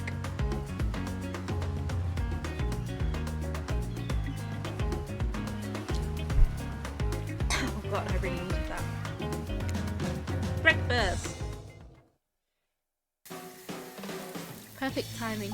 Everyone rolls into the dining area to lard up those sexy little bellies with pancakes and bacon and so much for maintaining these beach bods. We're all half naked in a tropical paradise. Can we get some strawberries here? A yogurt? Magic powers will only get you so far. Even killers watch their sodium intake. You take your plate and sit down, thinking about yesterday and the whirlwind of feelings you experienced. Danger, dread, disorientation. It was like you're going through puberty again. Except all in one day on a beautiful, mysterious island. I am so bad at reading. God. It doesn't help that my throat is dying on me. It looks like you're not the only one doing some introspection though. Trapper stands up to talk about how his day went in case anyone was wondering. Personally, I wasn't. I'll be honest, I didn't expect you to survive yesterday, so congrats, I guess. Whether you survive today is 50-50 at best. Good luck? Well, that was bizarre. Back to your Nope. Now Huntress sets up to talk about her feelings. I feel a stirring inside my animal heart, something I've never felt before. It's almost like the feeling right before I go in for the kill, but softer, warmer. Sounds like it could be love, or maybe just indigestion from that raw beef she had yesterday. Ah well, that surely must be it. No one else would weirdly stand up during breakfast and just like that, here comes Spirit. If I look especially well rested this morning, it's not because I slept well. As you know, I'm much too dedicated to finding revenge to ever sleep again. But because all of you really left me alone yesterday to be my best and not constantly annoyed self, and I thank you for that. Now if you don't mind, I'm going back to quietly resenting being trapped here with you all while looking cute doing so. Guessing Wraith has had enough time to work up the courage to speak in front of the group. Ah, perfect. There he is. Take us home, Wraith. I'm glad the introduction of Kagomi to Island Paradise, and yeah, that was in quotations, didn't distract me from my normal routine, ignoring all of you and vice versa. This place is an eternal prison of suspicion, suffering, and no one cares. I'm still the only one asking any questions. I'm asking question 2. It's when will Wraith shut up? And now they're all looking at you expectantly. Wait, are you supposed to stand up and explain how yesterday made you feel? I think I need to process everything by myself. I'll see you all soon. Damn, what a power play. Keep on wanting more. You're getting good at this game. Sexy, true-to-life experience. Shame you didn't get to eat any breakfast, but so be it. After breakfast, you head to the hot tub by yourself to clear your head. Yesterday was, in short, a lot. Before you get there though, something catches your attention. Do you hear that? Who are you addressing? Me? Well, yeah, I guess. That is okay, right? You know, I might be pursuing a relationship with one of these 4 fine killers, but it feels like the person I'm getting to know the most is you, narrator. It's only okay in so much as it serves to illustrate that you've lost your mind, seeing as how I'm not real anymore. Yeah, I heard it this time. It's coming from behind the pool shed. Oh god. Okay. I'm going to have to read this. No, stick it in there. A little more. Oh yeah, that's it. Yes. How does that feel? Intense. Nice. Yeah, that feels right. This is uncomfortable. Now I want you to take that and put it right. Yeah, you know what I'm talking about. Just like that. Exactly like that. I swear I had no idea that these two even do whatever it is that they're doing. I'm afraid to look. Please say something so they know you're close by and can hear everything. Oh wow, look at this super cool bottle of Trickster brand suntan lotion that someone left on a chair. Anyone know where I can buy some? Damn it! Come on, a little privacy please? Dwight is panting for a Claudette has a crazy look in her eye. Sorry, I didn't know how else to let you know I was here and that I could hear you. Well, you know. Know what? What did you think we were doing? You were doing... I don't know exactly what you were doing, but it sounded like, fun? You think 2 people trying to find new ways to kill each other in a desperate search to make their own death permanent is fun? Oops. We get 5 minutes to ourselves each day, and we spend it hoping if we stab each other in just the right spot we won't get resurrected. I've come to believe that the key is finding the exact place we need to bleed out from, and I believe that place is our appendix. Why else would it be there? Makes sense to me. Did you actually think we were me and him? Dwight? You don't have to laugh that hard. They get it. My life is a nightmare, and yet somehow it's never been worse than right now. Let's go, lover boy. I noted all our entry wounds and our 5 minutes up anyway. Good luck, Kagomi. You're gonna need it. And hey, if you figure out how to escape this island, please make sure that your ghost tells us how. That was both a tragedy and a comedy. A cragmedy? Shut up, I like it. Anyway, where were we? Oh yeah, you're heading to the hot tub by yourself to clear your head. Yesterday was, in short, a lot. So far today has been exhausting too. But you're dedicated to achieving a true, centered sense of calm. No drama, no bullshit, just soaking up sun in a heated pool. Today you're on a date with you. Ooh, I like that. I want to be a date with me. Who would make the first move? And aside from that disturbing thought, all is going to plan until a shadow blocks your precious sun. Spiky tips like the palm tree is bending over to screw with you. But it's no tree at all, it's... Hey babe. God, Trickster's great. Breakfast was weird, huh? Everybody just getting up and announcing how they're feeling? What's that about? Some kind of forced check-in with the group? I don't like it. Fishy. Kinda lazy. Whatever though, breakfast is dumb. No one should eat before noon or after 4 PM. Yeah, I do intermittent fasting. Have you seen my abs, by the way? Maybe you can see them later at my private stage on the other island. You know, IP Island, where all the Hollywood celebs hang out. If you play your cards right, I could give you a private show. Catch you around. His abs are pretty amazing, you gotta give him that. And the blow up back? Threatening but adorable. Makes for an interesting silhouette. Genius design. He's a psychopath, just like the rest of them. You don't gotta give him anything. And we're not best friends just because we had a little talk about doing a little talking. It's not an open invitation to go smashing the fourth wall every 5 seconds. Okay, now that that guy is gone, and we've got some ground rules established that we're definitely going to abide by, it's time to lay back, take some deep, slow breaths, and... Nope, another shadow. These people will not leave you alone. Let's see who it is this time. Yes, Huntress. That makes sense, you two have gotten pretty cozy. We should get out of here. I know a place that's quiet and out of the way, no one will be able to hunt us, hear us there. Doesn't that sound intriguing? But immediately a flood of worry floods your brain. Should you pack a picnic, bring your swimsuit, a pocket knife? You decide to bring as much as you can. You may have to make a run for it at some point and you should be prepared. But of course you washed up on this island with nothing but the clothes on your back, so you've got nothing to gather. Are you really ready for this? They call her the Huntress, not the Huntress. You look up at this towering goddess trying to form a sentence when suddenly, before you can decide if you want to go off with her, the tracker interjects. I demand that you reconsider. Why settle for a bunny with a hatchet when you can have everything you've ever wanted? Tough choice. You weigh your options quickly because you can only go on one date today and you don't want to be hacked to pieces for saying the wrong thing. It's always good to remember that these are cold-blooded killers, but you know what they say, when life gives you lemons, make lemonade! And then die a horrible, wrenching, writhing death after drinking because the lemons were poisoned all along. Sorry, this island really got me tilted.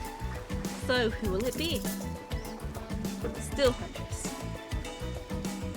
I've got to do her before I end the stream. It's gotta happen. I gotta go with Huntress. Whee!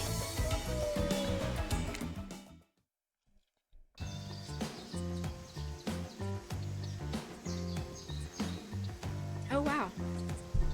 I got an achievement! Yippee! You and Huntress make your way to the secluded beach house. Your heart thrums in your chest. Don't look it up. Thrums is a real word, I swear. Well, now I'm gonna look it up. Is thrums a real word?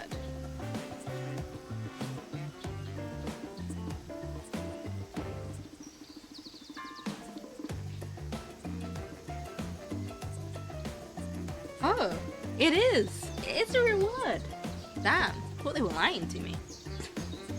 Are these nerves or excitement or terror? Isn't it fun to mix the sexy and the horrifying? Huntress is quiet as a mouse as she guides you through the island forest. You struggle to keep up with her. She moves like a jungle cat, all muscle and silent leaps across thorny bushes. She halts suddenly and you crash into her, having been desperate at trying to keep up. You follow her gaze and realize that you've arrived. A cabin in the woods, obligatory in near all horror films and stories. And you've come here willingly with a fearsome killer? Great job. The cabin is cozy, but something seems off about it. You can't quite put your finger on what it is. Huntress stares at you through her body mask, cocking her head to the side as if trying to gauge your reaction to her hideaway. Are you going to invite me inside?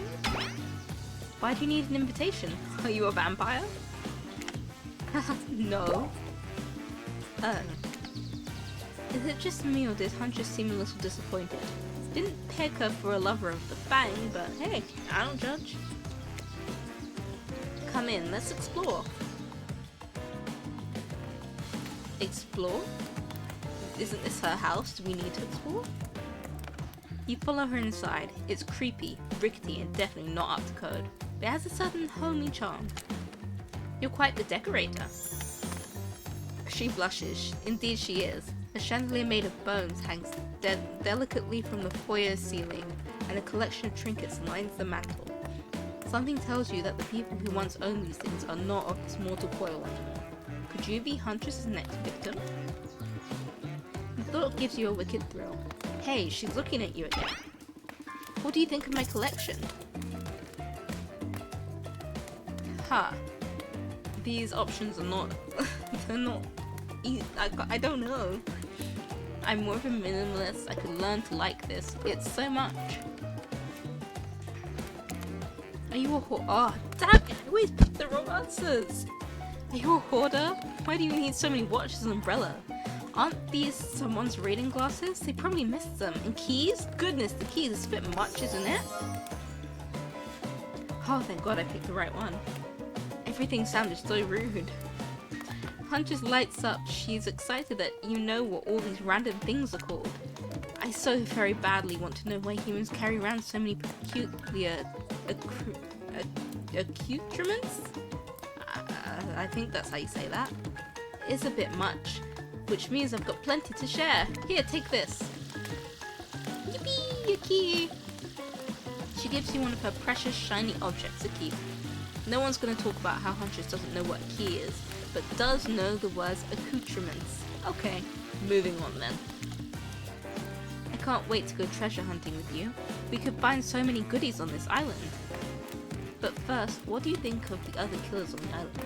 I mean, Trickster is pretty out there, but everyone else seems like they have interesting backstories and whatnot. A little gossip, huh? What are you playing at, Kagome? Huntress considers this for a beat. She seems to have two modes, thoughtful and explosive. You hope to never be in the splash zone when the explosive part emerges. Why? You jealous? Before you can answer, the house begins to shake. Huntress loses her balance on the termite-infested floor and falls into your arms. Oh, damn. You are not mad about it, but before you have time to enjoy taking this moment in... Oh no, it's an attack! A horde of killer crabs invades through the crevices in the poorly constructed cabin. They race at you and Huntress in swarms, clacking their razor-shaped claws at you. You must act quickly, what will you do? What is a shush? No, what is a shashka?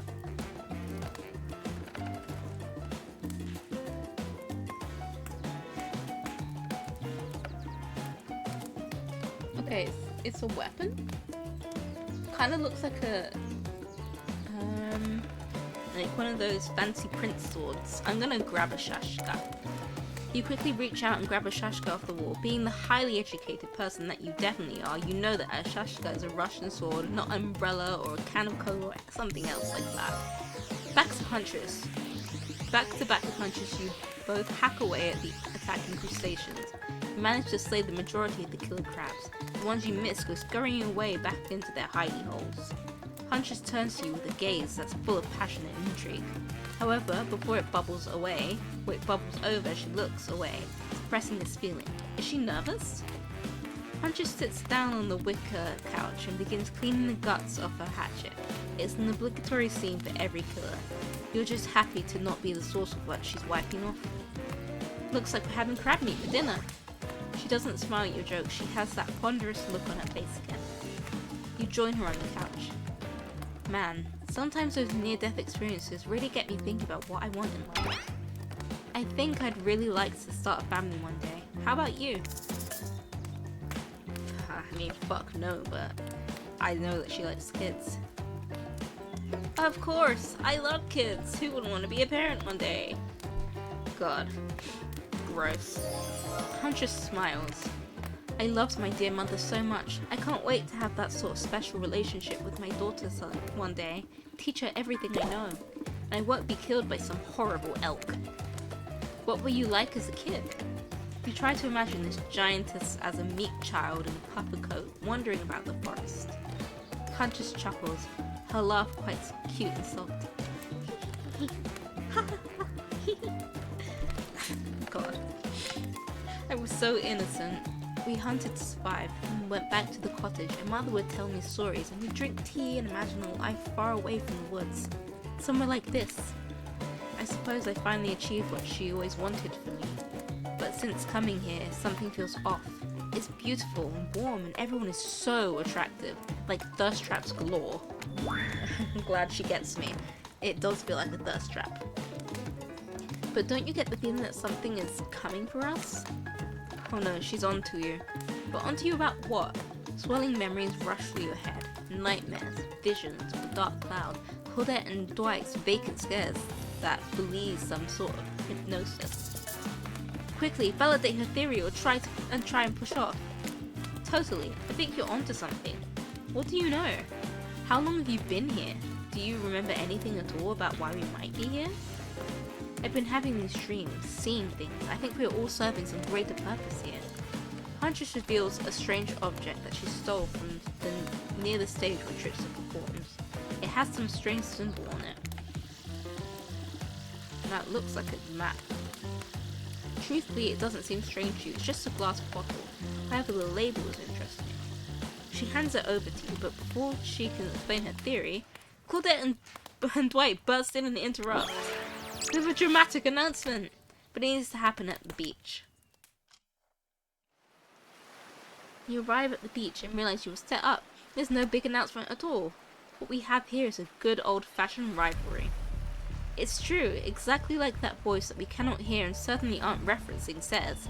We were forced to interrupt your lovely date by another killer. They're here and ready to make you an offer of love you won't be able to deny. Trapper emerges from the water and it's in slow motion. He's pure thirst. He's Paul Newman on horseback. He's Denzel on the cover of GQ. Manly manliness brought to life. Also, was he holding his breath under there this whole time waiting for his cue? That's commitment to a bit if I've ever seen one. Oh wow, I'm not gonna lie. He's got my interest. In there. Oh my.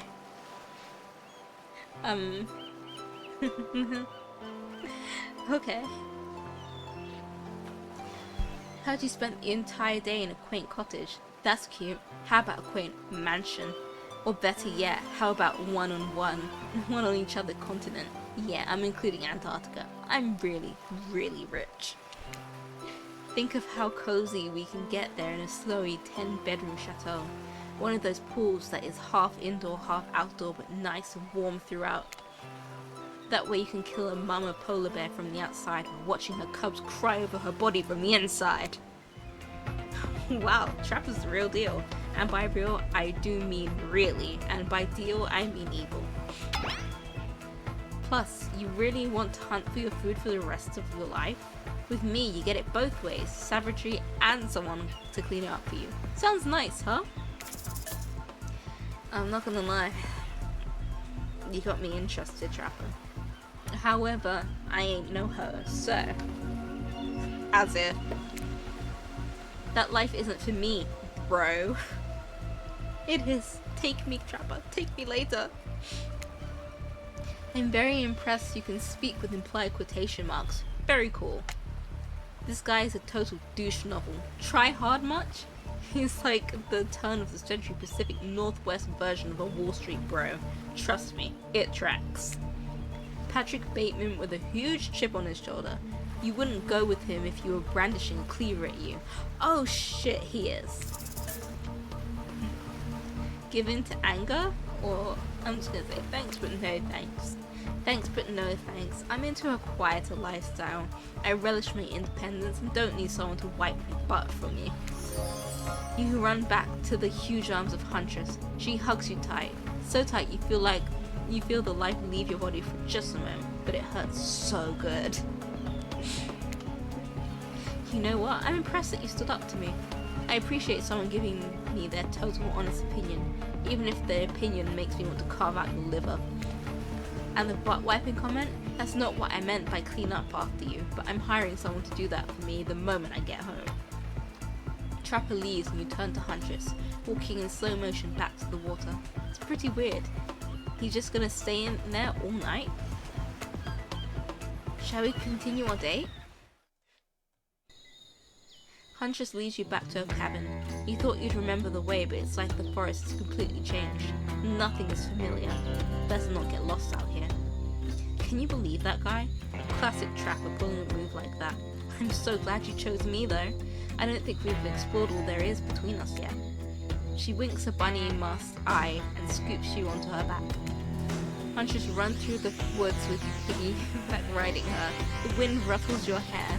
Animals clear a path for the mighty woodsman as she races by the lead like from that famous teen vampire drama in that one scene where he calls her a spider monkey. I have literally no idea what that is. Huntress doesn't call you that. Eventually she lowers you to the ground and you take in the surroundings, a wooded clearing in the forest.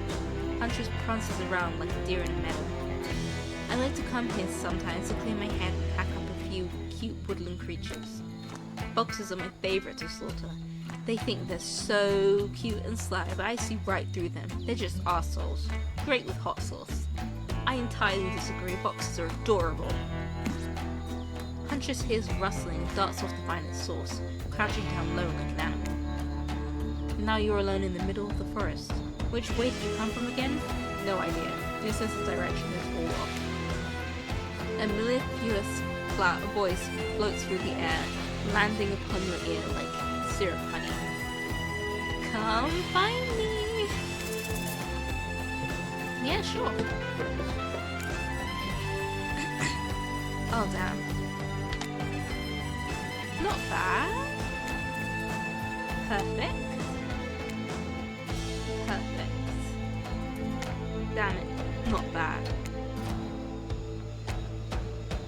Not bad. Tag! You bop Huntress on the shoulder when you find her. She high-fives you. You trying to date this young lady or just bro down all day? You're so good at hiding, I'm having a real blast. Thanks, they say it takes 10,000 hours of practice to get good at something. Hey, they do say that! That was fun, huh? I keep trying to just relax and have a good time, but that's really hard for me. Anytime I let my guard down, something terrible happens. What if we let our pants down? No, I'm not saying that. Like what? Sometimes I find young girls in the world like perfect angels that need my protection. But what if I turn my back for a moment they wind up dying? That got dark. But you feel like Huntress wouldn't admit this to just anyone. Oh look, Claudette and Dwight are back. Okay, we swear we are here for good reason this time. Yeah, no one is manipulating us this time. It's just time for dinner. Come get some grub. What a fun day you've been having. I can see it written all over your face. You're shining. And that's not just the remaining anxious sweat from spending all afternoon courting a psycho killer. No, you're really feeling this whole romantic experience. Don't worry, I'll keep your dirty little secret deep. Wow, I can't read. But enough gentle ribbing. It's time to get back to business. All the appetizing singles have arrived for dinner, including Trickster. Wraith is here too. We're not going to do the gag where we all cram them all on screen at the same time again, so just believe me, they're all here, and they're just as sexy and demented as you remember them. With your love on the line, everyone is being careful not to offend you by saying the wrong thing. Congrats, by the way, on getting this far. I'm as surprised as you are that these four are falling for you. No, not because of your personality, but because you just met them yesterday. However, since Wraith seems like the biggest long shot to end up holding onto your heart, he throws caution to the wind and speaks up. It's a pretty small consolation prize for being the least loved killer on Murder's Island. But hey, letting them have this one moment in the spotlight is the least we can do, and heaven knows they won't do any better than that. I'm sick of watching everyone else gorge themselves while I'm preoccupied with, you know, trying to get to the bottom of this never-ending nightmare. So tonight, none of that. I'm not really hungry anyway, so I say we should just do a simple salad or something? The green kind, not the mayo kind. Mayo is gross. I sincerely disagree with that, but also, what the hell is a mayo salad? Are they talking about like those sandwiches where it's got like, I don't even know, tuna mayo? Tuna mayo has a bit of salad in it. Anyway, he's wrong and stupid. I'm fine with just lettuce, it doesn't have to be fancy. Not iceberg though, it has no nutritional value. Letting Wraith choose was a mistake, that's all on us. Dinner will be served shortly, but certain power brokers would like to know about your day. Would you like to share your day with the rest of the group? If you had an interesting day, that's for sure, but how you describe it to others, say too much or too little and it could affect your standing with the group. Okay, but don't just sit there and say nothing. Nothing is not an option. The brushwood cat. Today was nuts. We went to Huntress's secret cabin and killer crabs attacked us. I chose that one because I'm pretty sure that she wasn't having a fun time talking about how kids keep dying in her presence. It's true, I'll fall asleep tonight to the delicious sound of crunching crustaceans. That would never happen on my yacht. I grind them up. Much more satisfying way to kill crabs. At least those kind of crabs. I have a little comb for the other kind. Ew! Ew! Ew! Oh god, ew. Any like that I had for Trapper is long gone now.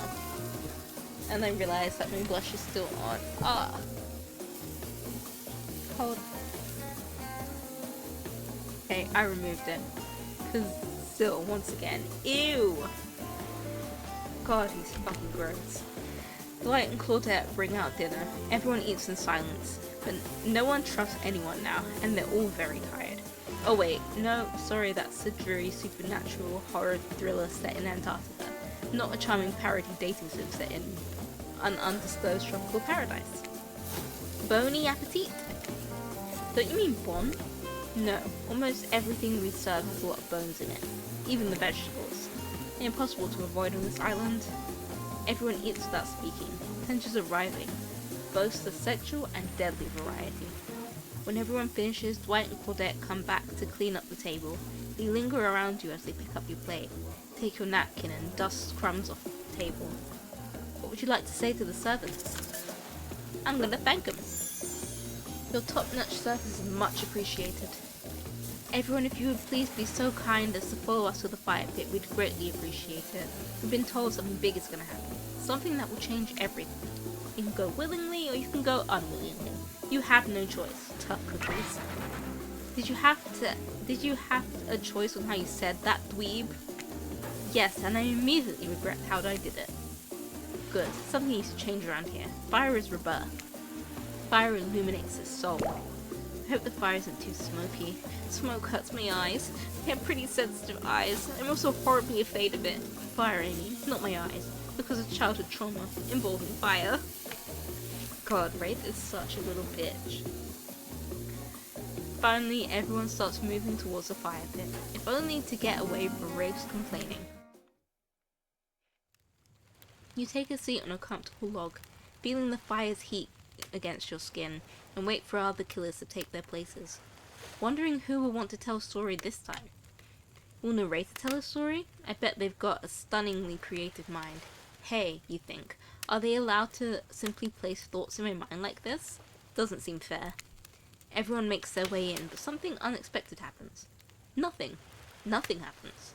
Something almost always seems to be happening here, so nothing is probably not a great sign. Oh cool, and now everyone is looking at you. So, you know, do something. Should I pick someone to tell a story, or we could play charades? Boggle? Well, we were thinking, why don't you tell us a story? I'm gonna keep making him sound like he's a bitch. Wraith points his spine and skull star thingamajig at you. You duck out of its way. Who knows what that thing can do? Probably shoot lasers. Try not to bore us. We're just very interested in you. Don't speak for me, Huntress. Now you can tell if you're warm. Now you can't tell if you're warm from the fire if it's your nerves heating up. I know that the fire is right here, but maybe if we stop talking about it all the time, we can start to pretend it's not here and doesn't, you know, threaten to burn us all alive. He's not supposed to hear me. Get out of here, Rafe. Kagome was about to make an important decision about storytelling. Sure, I'll tell the story. I hope it's a mystery. Okay, what type of story do you want to tell? Hi, Boobon! Welcome! I'm trying to date a very hot and sexy killer right now. I am going to do... Is it action or adventure? I'm really just guessing based on what she likes. I'm gonna go adventure, I guess. Oh god damn it, I picked the wrong thing. I didn't think they were gonna do one of these. Alright, you like your Dwayne "The Rock" Johnson movies? How about some adventure? Now we're talking. It's not my favorite, but I respect your choice and will nod politely. You don't have to say that, Rafe, just nod politely. Okay, ready? Here goes. I really like to go fishing. The game is goofy, it's so dumb, but I've played it before and I've gotten just Rafe and Tracker so far. I'm going for Huntress. I want her. Solid hobby, great foundation for a story for sure. You pause. Everyone is waiting with bated breath. No pun intended. Oh wait, that's it? Not much of a story. Barely even a thought. My pun was better than that story. You sure that's all you have to say? No, I was kidding. Please. I'm gonna tell a personal story, I think? I'll get a little personal laugh, that's okay. Those types of tales are the best and often the most sad. It's a bit of a love story. Is it about two strong hunters who meet when they both try to bludgeon the same Willy Wolverine? Willy? Wiley? I don't know. Or about a deranged killer who makes the only woman who ever believed in him witness a display of shocking violence? Not quite. It's about my parents. Damn, I can already tell this story's gonna suck and it's not gonna get her. They met at a party in college she was hosting. She'd been dragged there by some friends. Oh. They couldn't have been more different, and yet, as the night went on, they were drawn to each other. She made fun of his taste in music, and he took an interest in her major, women's studies. They were married within 2 months. Bit soon to know if you can trust someone, don't you think? It's so sweet! Exactly. I learned a lot about love from them. If you know, you know. Some people don't need years to get acquainted with someone. Love could spark from a look across a campfire. Now you've got their attention. Each killer is furiously attempting to catch her eyes roam across the fire pit. It's quite alarming, actually. Except for Trickster, who has headphones in, is loudly playing his own music to drown you out. Okay, that was not a very good story. I don't mean to insult you, but it's actually quite bad. Sorry. But this narrator keeps it real. We can't just end it there. So who else would you like to hear a story from tonight? You look from killer to killer, trying to decide who would be the most entertaining. Huntress again. Huntress, you seem raring to go. Let's hear from you. Sure thing! My neck of the woods isn't wanting for horrifying mythology. Mother once told me a story of a young man who was travelling back home from after the war. Which war? Doesn't matter. I just wanted some backstory details to paint a picture. I'll paint you a picture if you want. The man who was lost and running out of food rations. He stopped to rest for the night underneath the majestic birch tree. That's when he saw the woman, naked, skin glistening in the twilight glow. Hot, I'm invested. God, I love Trickster. They sang a haunting melody as they made their way downhill towards the inviting lake. Enchanted by the music, the young man followed the parade of beautiful women until they stopped in a clearing next to the water. They turned to him and smiled. One woman with long, red hair stepped forward and reached for his hand. The others began to play music, flutes, lutes, tambourines. The melody was intoxicating. The man's feet began to move beneath him. He was dancing, moved by the magical music of these mysterious women. Twilight darkened into night, and the man grew weary, but when he tried to still his moving feet, he found that he could not. "Help! I cannot stop dancing!" he cried to the nearest woman, a slender woman with green hair. She drew near to him, and he saw her features distort into something horrific. She was bloated, an eye hanging from one socket, skin the color of algae, of Osaka. Her true self. "You'll never stop dancing!" she screeches at him. "My sister and I were drowned in this lake by men of your regiment. Consider this your punishment." The man cried out, "But it wasn't me!" "Someone must pay," the Rosaka said, her voice filled with grimy malice. And so the man danced and danced until his bones broke and his heart gave out. The dance of death. A silent beat as everyone takes in this macabre ending. But it's not all bad. Rosakas are also fertility goddess. If the lady had stumbled across them, she would have been blessed with a fruitful womb and probably some candy for the road. Damn, does she really think that's a happy ending? I want what Huntress has happened. Me too, bro. That means she's getting drunk. How's her story? A lot of people like to take pot shots at sequels, but I think every good story deserves a follow-up. When you think it's the end, the sequel is almost never as rewarding as the original. That's why I'm much more of a fan of the episodic style of storytelling. Knowing it's a series takes a lot of pressure off of any individual installment, and builds a greater sense of community between audience and creator. Tell me, Kagami, if you could delete any sequel from existence, what would it be? Don't answer that, we don't actually care. Well, fuck you too. If I were to delete any sequel from anything, it would have to be Surf's Up 2, because that fucking sucked. I'm a big hater of Surf's Up 2. We're just here to make sure that we seamlessly move on to the next segment of the evening. God forbid may my small talk get in the way of a romantic twilight moment. Dwight, I'm gonna need you to shut your yap trap. You know that we need to get back to that thing we do whenever we're not on screen. Okay, you have fun tonight and try not to wink, end up dead. Why did you say the words wink out loud? What kind of double entendre are you getting at with the end up dead thing? Dwight is physically incapable of winking, not since the accident. And you do know that all of these people are despicable criminals with double-digit kills, right? Well, except for Spirit, she doesn't really belong here. She's strictly a victim, not a perpetrator. No wonder she's pissed. Did I hear somebody trash-talking Spirit? Deal me in. What do you say we take this talk to the hot tub so I can soak this bod while I roast that ghost with some killer hot takes? Please, enough talk of burns, things that are lit or getting blazed. It's enough that these activities have to be set next to a literal fire. Must they be surrounded by figurative flames as well? What if we turned and ran away from this place as we could, just you and me? On those spindly legs, you'd probably tire out before you got too far. If it's running away to some place more secluded Kagami is after, they should obviously join me. Have you seen these legs? Pure power. I mean, she's not wrong.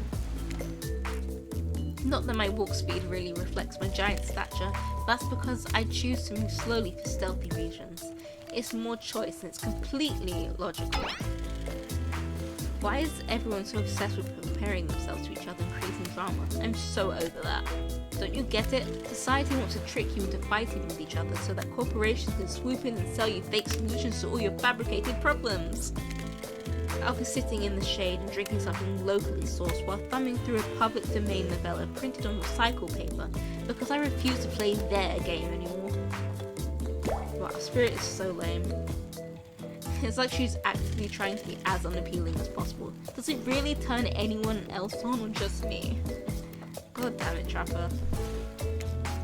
Despite Trapper's insatiable appetite, it seems his attention, along with the attention of everyone else, is still on you, for the moment.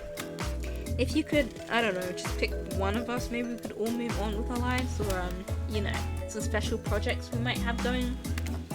You heard him. Who will it be? Who will you head off with for an evening activity? I'm just saying, you might not get a ton of chances to date around like this before your time in Murderer's Island comes to a close. And no, I'm not satisfied with that name either, but with this streaming reality TV dating show boom happening, it's pretty much all that wasn't taken. Which killer will you pick? And yes, we're back to excluding Trickster because, ugh, that guy. Huntress. You know, I had a feeling you'd pick me. You've got good taste. I don't just say that because I'm considering meeting you. What? That's how I feel, Boobon! I wanted Trickster from the very beginning, but they also nuked every style that he had. I mean, where's the yellow blazer? Ugh, I needed it. Huntress licks her lips as she eyes you up and down. You've never felt like a literal piece of meat this much in your life before. What have you gotten yourself into? Let's go over to the bar. I'm gonna make you into something special. Wait. Is she serious? Is she trying to kill me, or...? You and Huntress whisk yourself away to the bar, and when you arrive, you find an arrangement of arts and crafts supplies. I feel like everyone that they picked was pretty obvious, so why not have one more, the most obvious choice, Trickster, because he's the hottest. God, I was never even a big DBD player, and yet every time I saw him I was like, god damn, I just need him. And are those taxidermy calls? Cool. Are you freaking out? I'm not freaking out. You wonder what's going on through Huntress's head. Though she's bubbly and enthusiastic, you're always terrified she might snap. Light? Wait, is this a new character? I don't think I know anyone new. Let me search Light. Oh, wow. This is definitely a newer character because I've never seen him. Damn. I don't think I would have gone for him, I'm not gonna lie. You wonder what's going through Huntress's head. Though she's bubbly and enthusiastic, you're always terrified she might snap. He did? Damn, I guess anyone that I watched playing it just didn't use him. Which is weird, he looks like he would be an interesting character. Yeah, it definitely looks like he's, like, dribbling everywhere. I can definitely say that he would not be one of my choices. Ever. Something on your mind? She smiles. Drink this! Oh, isn't that drink I drank earlier? Huntress hands you a seemingly normal tropical cocktail. If one were to drug you into some sort of state in which you could be operated on, these flavors would certainly hide the poison. I'm not scared at all. You look around and consider what else there is to live for besides becoming Huntress' little toy, and the conclusion is, bombs away! You pound the drink, it's quite nice. I've been thinking about making you a present. A mask. Would you be into that? Yes, of course, I've always admired yours. What would you like? Huh. What would I like? I mean, I would like an anglerfish mask, but I feel like the rabbit mask is the best. I'm gonna go for anglerfish, because if I pick her one, it would be a bit weird. A mask with a light dangling off in front of it, and big scary fang teeth. All the better to see in the dark when I go out for my evening hunt and chomp my prey to death. I'm talking anglerfish, baby. That is such a cool idea. Badass. Yeah, I'm full of cool ideas. I don't even know where they come from. Probably like the clouds or something. Oh, I know what I'm going to be working on tonight, all alone, in my skimpy pajamas. Okay, is she trying to ask me to, like, come over, or...? Huntress winks at you. And this deserves a celebration, or... Should we just, like, get out of here? These drinks are making me pretty sleepy. Should we just, like, get out of here? Maybe go get directly into your bed? Fuck! Damn, I think I might have picked the wrong choice. No, that's not how tonight goes. I mean, it's not how it's supposed to go. Not yet, at least. Haha, you kooky kids. Soon. Huntress, you've got lots of hobbies. Why don't you share something with us that you're passionate about? Something less deadly than throwing axes or chasing survivors. Maybe. Just a thought. Making more masks? Or wait, making matching gloves? No, you little joker. I'm thinking of a different type of making. Making our victims die fast, medium, or slow deaths, depending on the mood we're in. It's another round of Be Careful What You Wish For on Murderer's Island. Dwight, I need your help, doing something in a different place entirely? You read my mind. Meet you there. I'm talking about mycology, you know, mushrooms. I picked up a lot of them, and I'm very familiar with which ones make for a great soup base, and which ones make you super dead. I'll show you 2 mushrooms. You point at the one that's safe to eat. Okay, that sounds easy enough. How the fuck am I supposed to know? I mean, the black one doesn't look good. I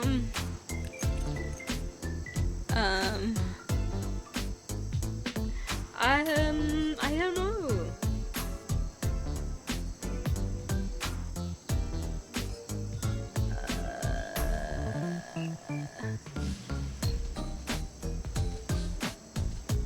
I feel like it's gonna be the black one because it's...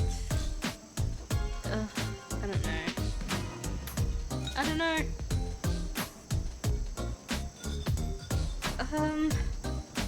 I feel like I'm thinking way too hard on this.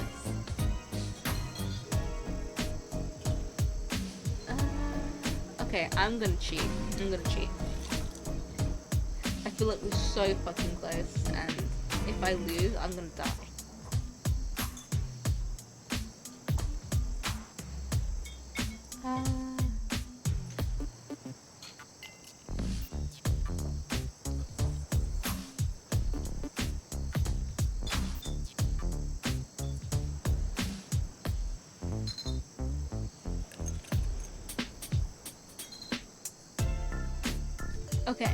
Okay.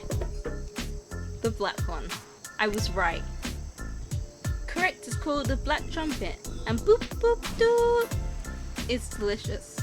What was that supposed to be?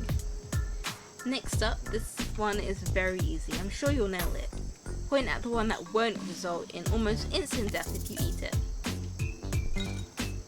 The yellow one? Yeah, I thought so. Okay. A chanterelle, those ones are really fucking expensive. I once saw someone get like 4 of them and have to pay $22. It sounds... Wow, someone's spamming me. Hold on, let me mute that.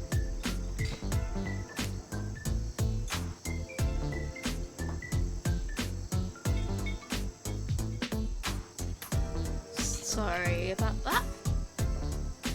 Final question. Which makes you jump for joy and which one makes you vomit until you die? Huh. I would go with the green one, but...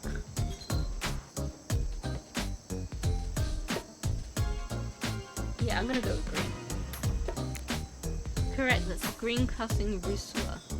Sure, it might look moldy, but I guess you shouldn't judge a mushroom by its gross green cap. Not everything is exactly as it appears at first glance. That was fun, right? It looked flexing a little more than just my big biceps for you. Alright, let's see here. Tabulating your answers and perfect score! Cause I cheated on the first one, the other 2 I just guessed. That knowledge is gonna come in handy if we're stranded here on this island for much longer. Huntress claps her hands giddily. I appreciate you spending time with me tonight. I know that other killers are all very alluring in their own way. It means a lot that you spend time with a forest bumpkin such as myself. I mean, she's not really much of a bumpkin. If you're no bumpkin, you're a strong, independent woman. Don't demean yourself. Huntress leaps on you, throat to your knife. I'll demean myself if I want to. What? She's angry but also turned on? This is pretty hot. We're here, Claudette and Diet are gathering everyone together on the beach. Typical. Exactly what the voice said. I'm telling you, and I'm being honest, that you're the only one that can hear me. I don't think the narrator's being honest. Also, I need to pee so bad. Give me 1 second. I'll even give you guys some nice music while I desperately go pee.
Okay, I'm back.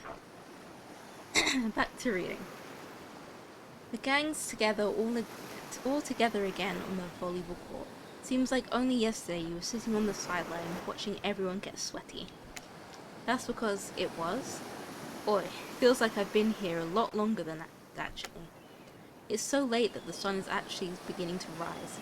Better to get this over with quickly so that I mean you, can get some beauty rest. I do not recommend the eternal damnation of perpetual narratordom. Good thing you've really used your time well since then. Really getting to know the gang, the brain, the mogul, the basket case, the psychotic bunny. You know, the 4 types of people. It's really starting to feel like the Breakfast Club. Anyway, everyone is gathered on the volleyball court for a new type of game. Pitch your dream date and see who Kagami chooses. Ready for a round robin? Oh, how round are we talking? No, not to eat, Huntress. Each killer gets 2 minutes to tell you about the dream date they have planned for you tomorrow. In no particular order, which is a weird thing to mention, right? Almost like the order does matter. Spirit, why don't you go first? Get this over with and then you can go back to reading your book. Stop talking. Hit us, Spirit. Figuratively, damn it. Dwight, you gotta watch your words with these people. Tomorrow you'll spit in the face of God, die and be reborn anew. That doesn't sound appealing, I'm not gonna lie. Not just because it's her that I'd have to be with. And that's it. If you're not intrigued by that, I don't want you.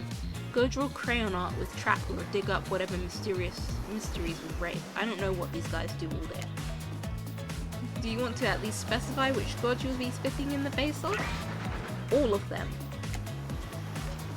Okay then, so hydrate tonight if you want to hang the Spirit. I don't. I really don't. Sorry. Anyway, rape? Well, I don't know. I'd really just prefer to tell Kagami privately. I don't really know how that's going to work with these game mechanics. What if you just whispered it to Kagami? Wraith considers this for a long moment. Too long. That's fine. Without moving, Wraith lowers his voice to a barely audible whisper. Tomorrow we have to find me Bell. And then I can finally tell you about what I've been working on. It's gonna be really special. The kind of thing where we really bond. Maybe get on this island. And then maybe we can go on a real date.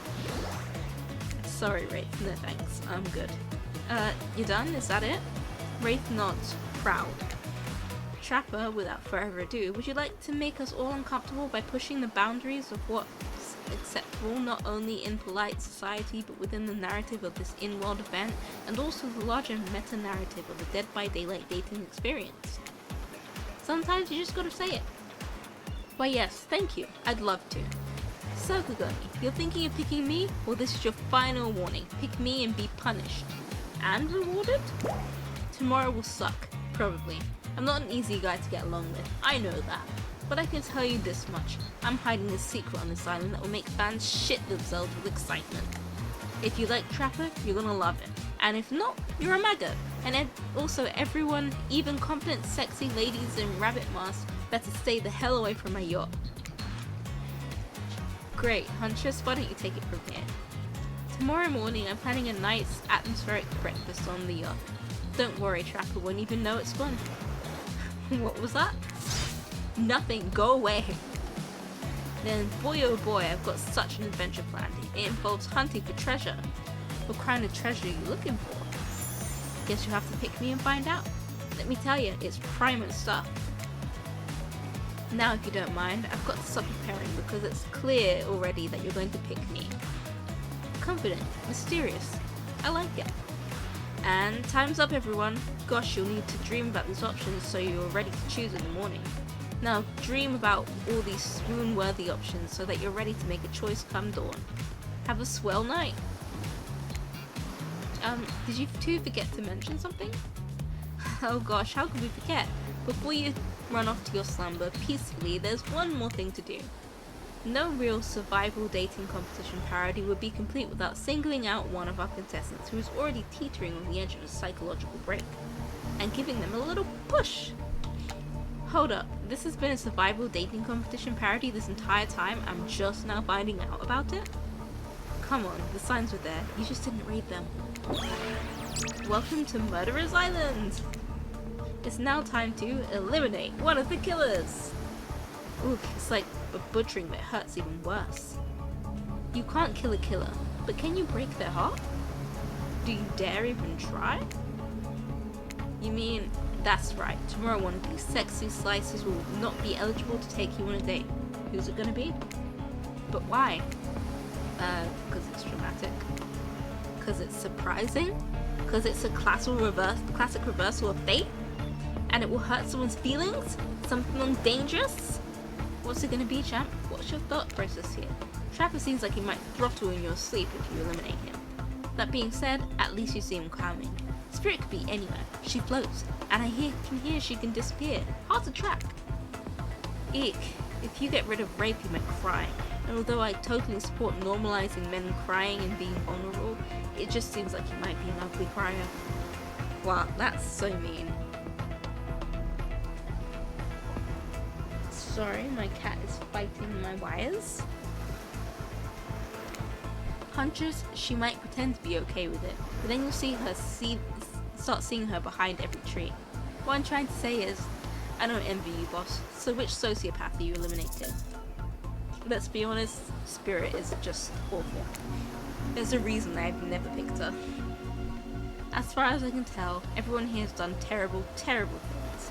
Trapper, Huntress, Wraith, you're killers. Sure, you're each quirky or cute in your own way, but that doesn't change the fact that you kill. You've killed in the past, you must almost certainly kill again. I get that. I can work with that.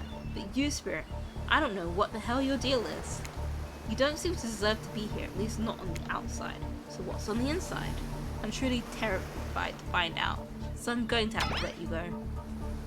Were you talking to me? Sorry, my mind was wandering. Has anyone seen where I left my sunglasses? I was just saying that I'm eliminating you from the competition, which I am sort of putting together is a competition. Oh, really? Okay.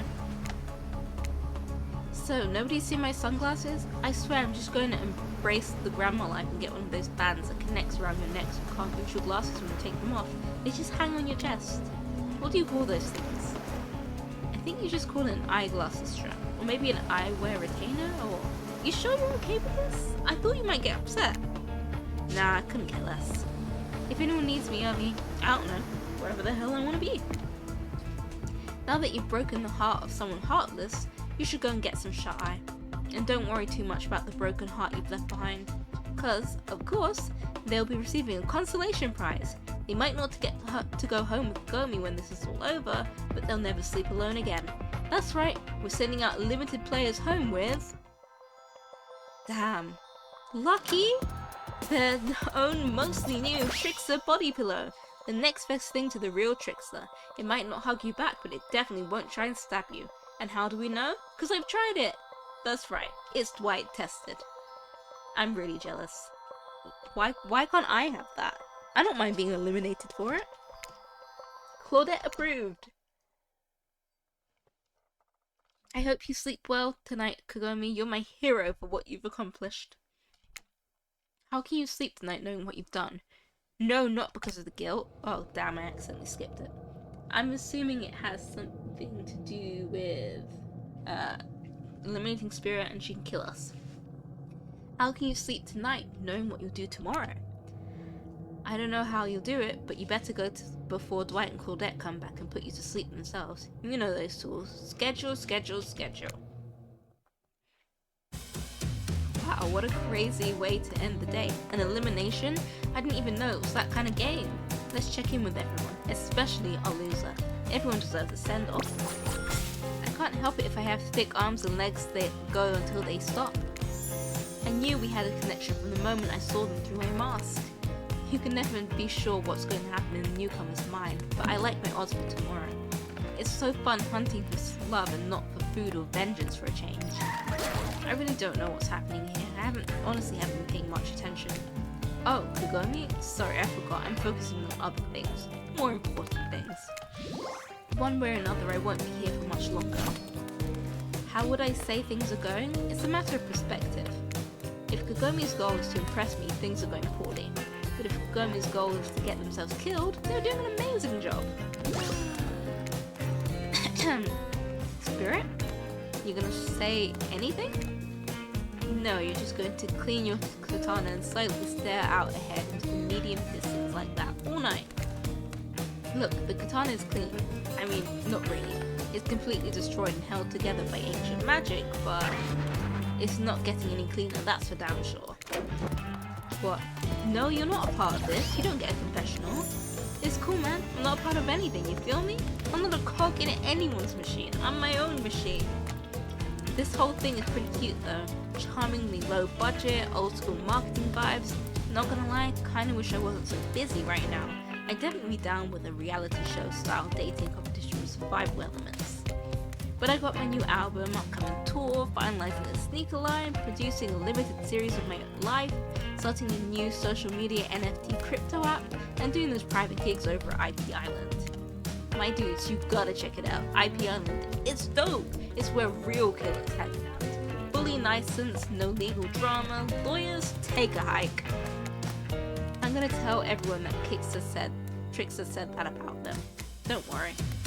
I'm talking your favourite established characters from all over pop culture that can't be seen on this island. Hell, you probably can't even mention them, like Ghost. Don't you say it. Look, we get it. You're very popular in demand. We have a game to get back to, and I don't want to get sued. Ghostface! Come on. Whatever, I don't even care. I'm the trickster. See you around Kagomi, you two in the breaker. I have a name, you know. You do? Yes. Seriously, you don't pay me enough to deal with you. Is it my turn? What? No, it's not your turn. You're sentient water, how are you even sitting in the chair? What's a chair? It's a thing you're getting all wet. Now it's gonna smell like mildew. Okay, rude. Fine, let's just get this over with. It's your turn, Ocean. Do your check-in. Check-in? I was just looking for the bathroom. Bathroom? Are you serious? It's down the hall to the left. It's okay, never mind. Never mind? What does that mean? No, not you two. This wasn't meant to be a confessional time for literally every character in the game. It's okay, we don't have to confess anything. We've just been working our asses off for 2 days straight and want to sit down somewhere. This chair is wet. Yeah, I think the ocean just peed on it. How is that? You know what? I don't care. You two are looking pretty pleased with yourself. I've got something to confess. Oh great, what's it gonna be? You ate glue in 2nd grade, shooting you on an algebra test once? Watching Spirit get eliminated was the first time in this unending spiral staircase of pain hit my life that I felt even a modicum of joy. Every minute that I'm alive is a nightmare. This place, the sun, these sweet sugary drinks, it sounds fun for a long weekend, but for an eternity? The unrelenting rhythm of crashing waves and wailing seagulls is like a crescendoing song of evil that makes me question the very foundation of the universe. Why am I here? Why are any of us here? What kind of sentient being would do this? Please erase me from this existence. Make it so I was never born. Pull the plug on this experiment and let my soul be free. And please, please get me out of this polo shirt. Okay, let's get you back to bed, buddy. I don't want to go to bed. Going to bed means I'll eventually have to wake up. Yikes. That was a weird way to end. Ah well, what are you gonna do? You let the camera roll long enough, someone is bound to say something crazy. Anyway, seems like everyone's had their shot to annoy me tonight, so hit the hay and get some rest. Tomorrow's a doozy.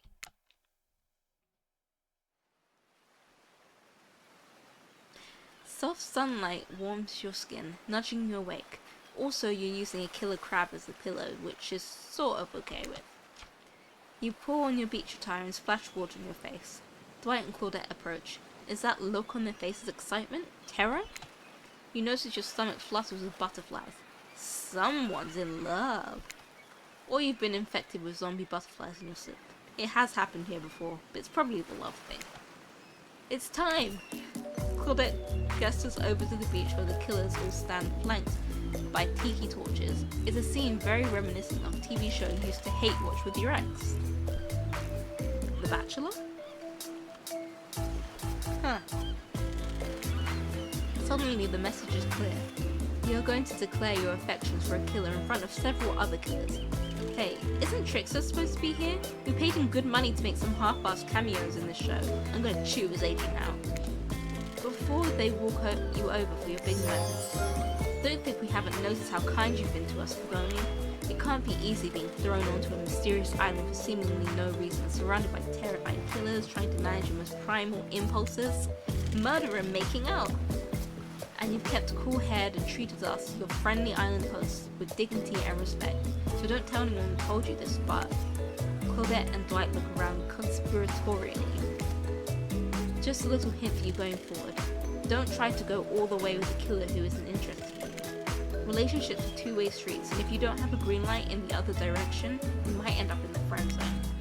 The friend zone? That doesn't sound too bad. Where do you think you are exactly? Dead by Daylight doesn't do friends.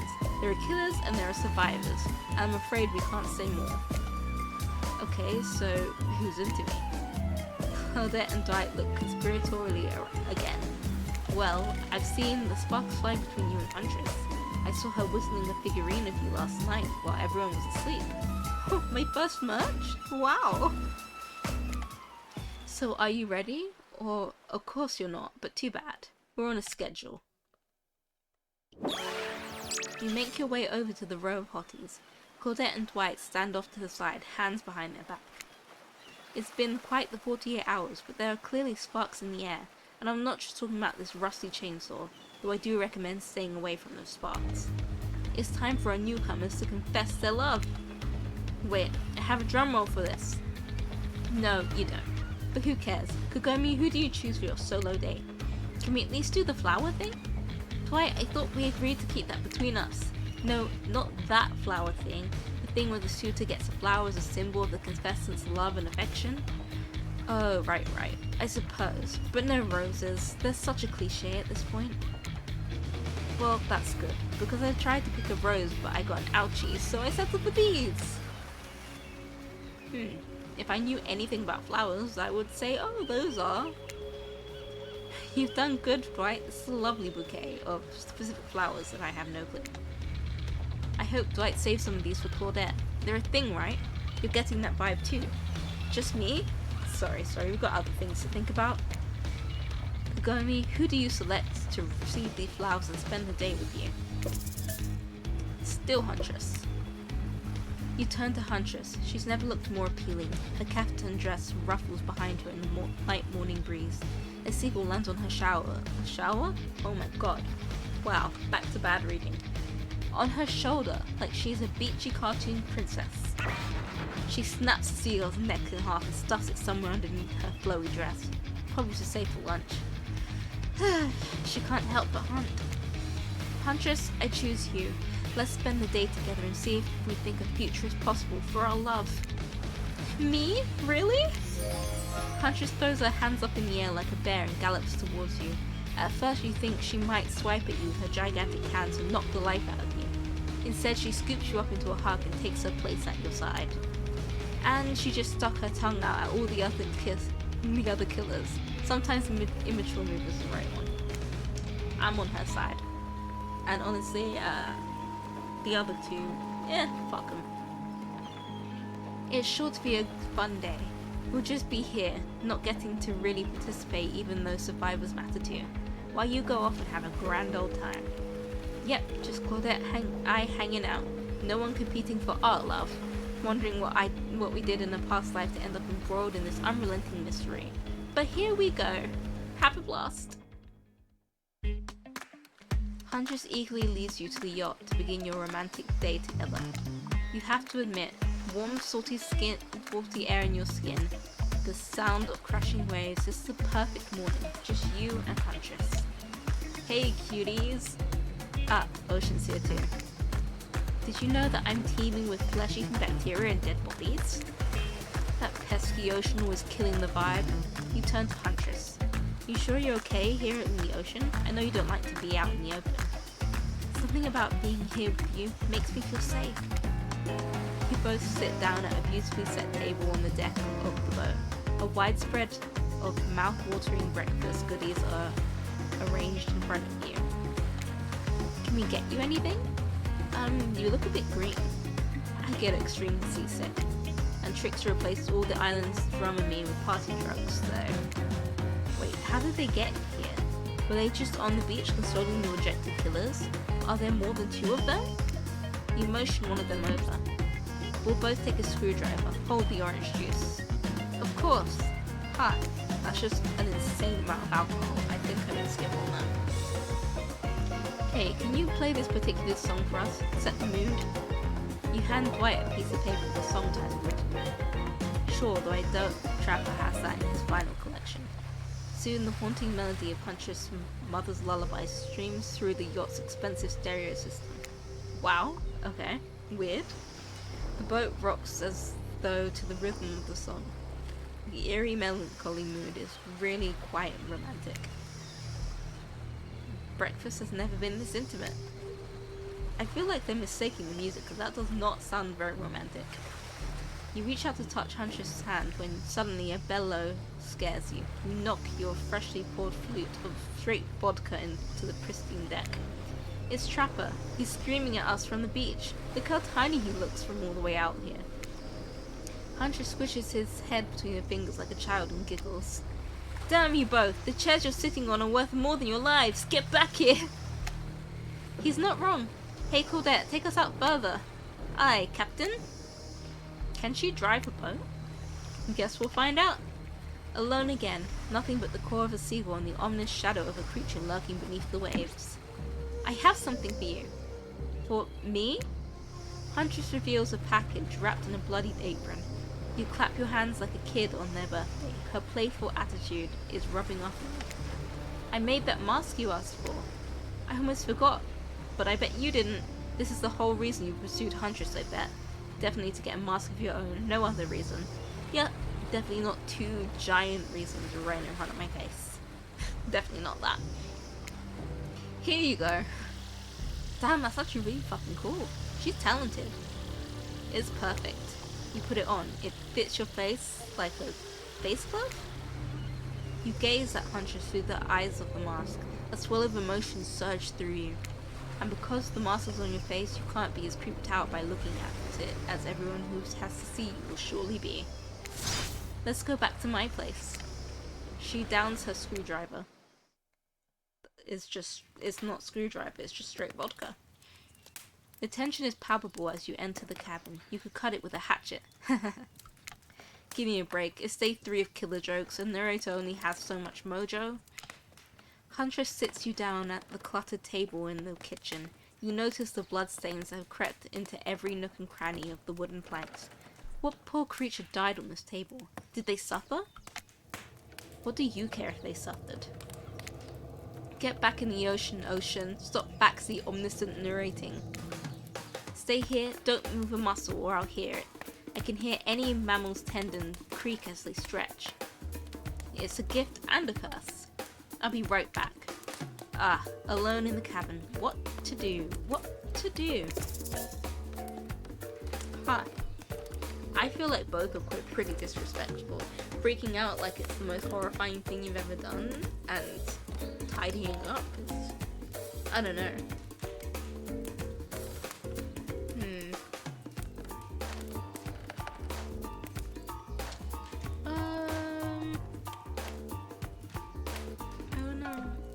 Okay, I'm gonna tidy up. I mean, that's what I would prefer. Clean up. Everybody do your share.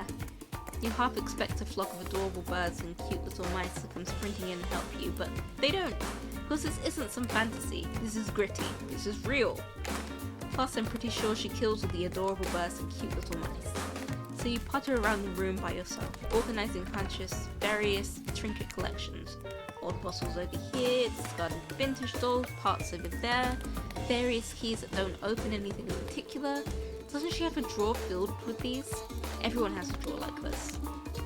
And then you lay a blanket down in front of the fireplace. For no reason. No reason at all. Come on guys, we know exactly why it's happening. You're certainly not imagining all the naughty things that could go down on such a blanket.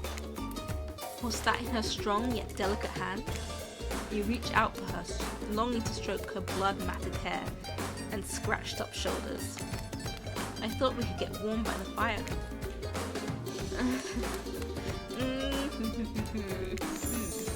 She wags a finger at you, a bunnylicious smirk on her face. Not so fast! Remember when we talked about how there's more going on here? You nod like a little idiot. I am a little idiot.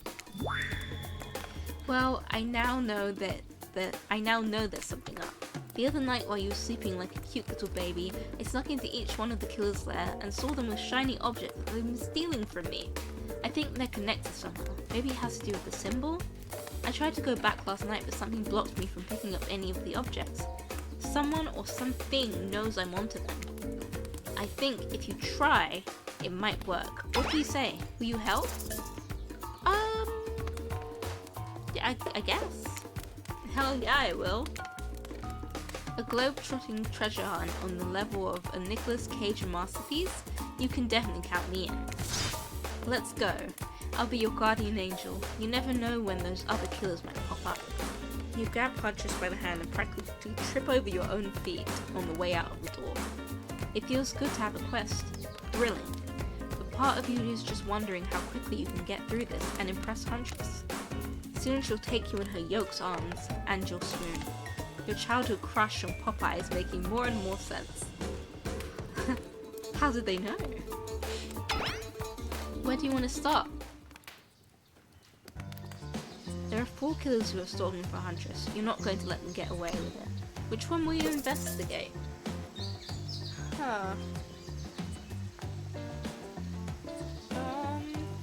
I'm gonna go for Wraith. When you arrive at Wraith's oddball hangout zone, you immediately understand why they call it the Cosmic Dump. They being me, Obs. It's as if there are items and elements from all over the universe in this place. Also, it's a damned mess. But it's undoubtedly a special place. The very air you breathe makes you feel like you're part of something much, much larger. I'm going to go hunt us some lunch while you find an object. You know I'll see it because it's extremely shiny. Ugh, how long have you been standing there? Are we ever really there? Oh, shut up, Wraith, please. I don't have time for your existential crisis, J-Raid. Huntress and I are totally gonna get it on soon. I hope. Look, I need to find a special object you have hidden. You stole it from Huntress and she knows it. So you're trying to figure out this whole thing out too, huh? Come check this out. Bit of a subject change, but sure, it's Wraith we're dealing with after all. Wraith leads you to a telescope. Through it you can see a far-off island in the distance. Holy smokes, is that... Sorry, I actually have no idea what this is. Would you mind filling me in? It's IP Island! Where all the coolest killers from intellectual properties that we're legally obliged not to mention by name hang out and party with Hollywood celebs and Silicon Valley moguls. That's not even all. Zoom in over there. Oh, it's Ghostface! Is that Ghostface? I said not to name them! Oh jeez, now I'm gonna have to clear the rights. You have no idea how much my lawyer charges by the hour. I'm sorry, you just kind of popped up. I'm telling you, something crazy is going on over there. I'll have you know I wasn't trying to steal anything from Huntress. I was just looking for answers. But, occasionally losing said answers. Yep, that's right. The thing you're looking for, I can't actually find, so... Good luck, I guess? Oh good, a minigame. I haven't seen one of these before in the past 10 seconds. Let's go! Perfect! Huh. But not bad. Perfect!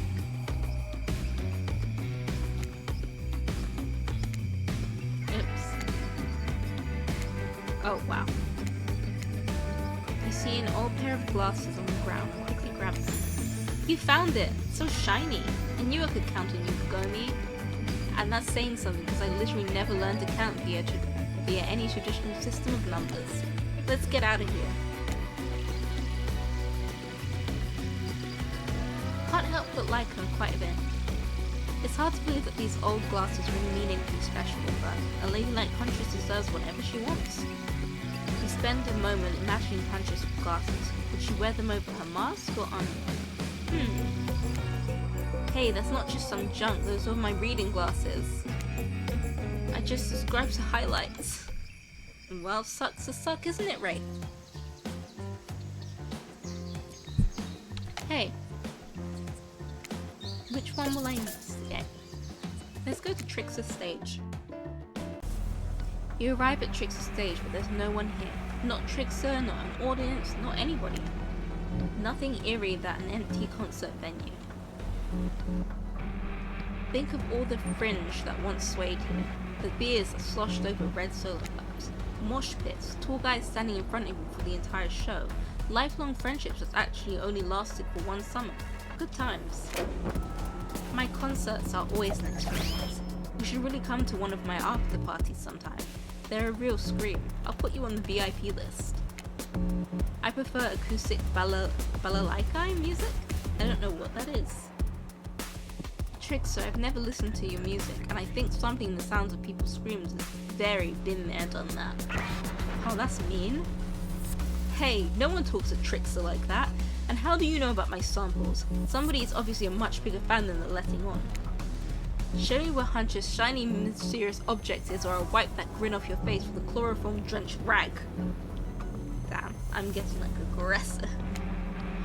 Way to harsh my mellow deranged voice, and torture is only cool when I do it because it's my commentary on a shallow society and I make it look sexy as hell. Your thingamajig is that way. Trixer backs away from you and resumes practicing an intricate dance routine. The way you stood up to that bootleg Backstreet Boy just now was wow. If I weren't so strong and stable on my feet, I'd swoon, but it just wouldn't be believable. Find me my shiny thing, champion.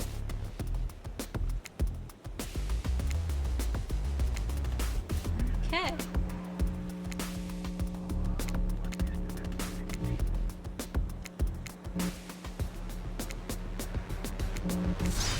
At least I didn't miss any this time. You did it. Your ability to find the unfindable is quite uncanny. A natural hunter, I must say. Do you think you might be able to find your heart? I would hope so. It's very important to locate and remove all the internal organs of your prey as soon as you fell them, so their meat doesn't spoil. Wow, okay. Oh, what's this? You found a gold coin! Okay, we've done Wraith and Trickster. You can avoid going to Trickster's stage a second time, which is good because the whole mood there is just off. Which one will you investigate? I'd pick Trapper's Cage, I think. This place is spooky as heck. Wasn't the beach sunny and beautiful just a moment ago? So you're telling me that your precious shiny thing is up there? It's pretty great, right? Finally a chance to activate these quads. You don't get legs like this from standing still. But you already know I love a good workout. Whoops, skipped it again. Get that tan, shiny thing before your immeasurable horniness melts your brain and it runs down out of your ears already. Yeah, I called it out. It's obvious to everyone. Just own it. So, shall we? Inside the lighthouse is so dark that you can barely see the step in front of you, but that's okay, because you've got about 100 stairs to practice getting the hang of this in the dark. Yeah, but something about this gloomy place is really wearing you out and messing with your otherwise happy, horny aura. You can practically feel your mood going down, down, down as you climb up, up, up, higher into the lighthouse. Before you finally arrive at the top. Oh, the Spirit's thing, not Trappers. Okay. Spirit, you're looking pretty pleased with yourself. Yeah, I'm getting the hang of this whole being dead thing. Did you totally get sadder the closer you got to the top of the tower? That was me, baby! I've got to share this wealth, and by wealth I mean unending despair. You're probably here for one of your precious shiny things that I've stolen. Good luck finding it! I'll be over here reading if you need me. Let's find the shiny thing, anything to brighten the mood in here. Don't miss the treasure. This is a treasure hunt, not a treasure miss.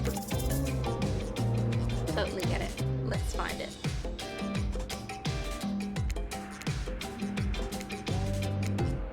Two perfects. Three perfects. Not bad. Oops, and a miss. Yes, you're really going a long way to prove your dedication to me. You know I noticed, right? I can see a raccoon lick itself from 200 yards away in pitch darkness. I can definitely see you working that little butt off for me. Little? What do you mean little butt? I got a fat ass. I'm lying. Anyway, shiny thing get. You found a bottle opener. Really? This is the fancy item? Whatever, you're a real team player. Hey, no, stop. Spirit doesn't even look up from her book. I think you'll be fine if you just peace out. Okay. Last one to find. There are two ways to get to Trapper's Cave, due to the whole, you know, trap-based character theme he's got going on. You can rest assured that either one of us, or both of these pathways, is filled with traps. You turn to Huntress for advice, but she only giggles and shrugs her shoulders. You're on your own, it seems.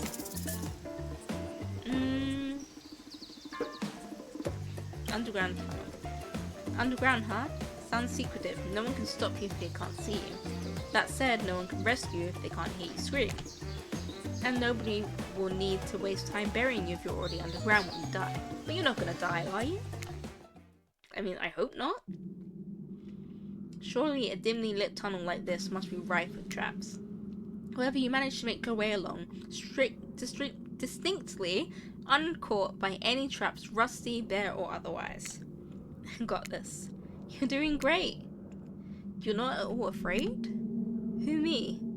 Nah, I gotta say, this is up there among the nicest damp and seemingly abandoned tunnels I've ever wandered through. Look, it even has lights. Inspired by Huntress' bravery, you dig deep inside yourself and summon courage of your own, which is good because you're going to need it if you're going to head through that murdery looking passageway ahead. You enter into a humid, shadowy cave. Dripping water echoes all around you. It's definitely not cozy like the cabin you left behind. You wonder, how deep does that pool of shiny water go? Let's get this over with. When your eyes adjust to the darkness, you see Trapper. He leans against the wall of the cave like a detective in an old noir film. I knew you'd come. Trapper, get out of our way or I'll screw you and serve you for lunch. You're wasting the time, you never find what you're looking for. Unless what you're looking for is a minigame. What? A minigame? How unexpected! How playful! How about you play it right now? Find Huntress' lost shiny thing! Peel their minds, you're on the hunt now.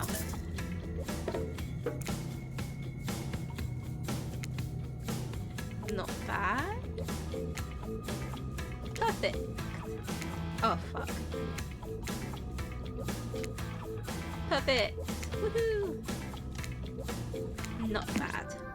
You did it! You found my lost shiny object. I'm so grateful I could kiss you right now, but I won't because I'm pretty sure Trapper didn't actually leave and he's still over in that shadow watching us. Later, Trapper, you thieving little perv. Hey, that's not fair. I'm huge. God, I love Trapper. Come on, Kagome, let's hurry to the next place. Oh, it's a pen. You found Huntress' shiny thing, and well, it's just a regular old pen.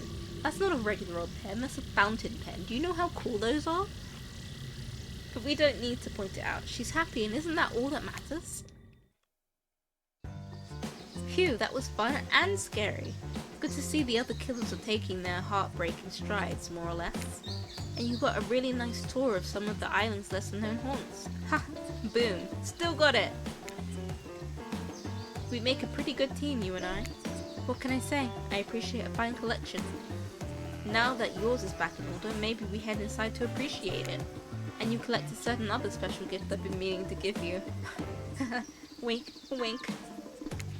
A special gift? Is it shiny? I suppose it could be if you oil it up enough. I'm gonna be ill. Me too. Me too. I'm feeling mighty sick. When you enter the cabin, it's dark, barely lit, deep shadows stretching from wall to wall. Somehow, it manages to be a little bit terrifying, but also a little romantic. But you barely even notice. You've got other things on your mind. Holy shit. Okay.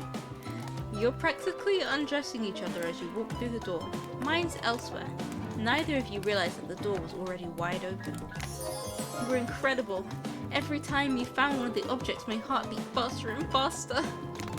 Your nimble hands. Is there anything they can't find? The fireplace is crackling. Your heart is pounding. The smell of cinnamon is in the air. But wait. Who is that? God, who is that? Huntress quickly pulls her beach cover back on.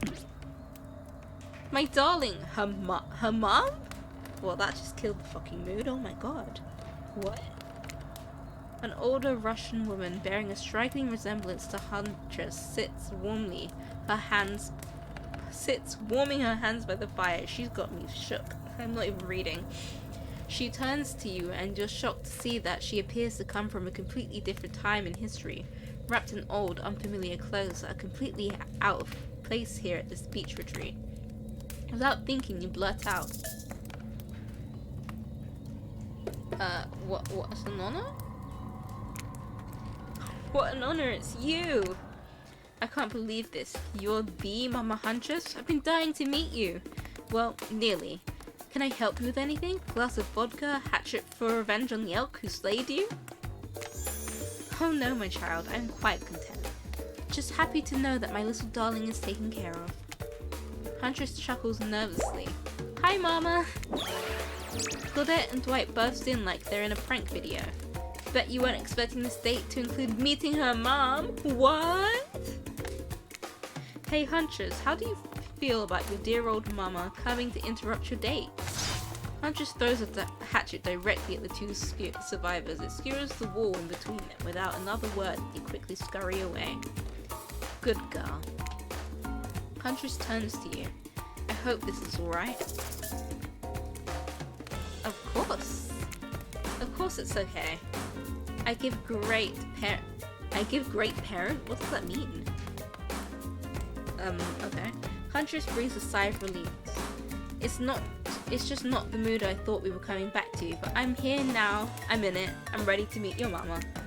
Thank goodness, because my mother is the only person, most important person in my life. We Russians invented tea, did you know that?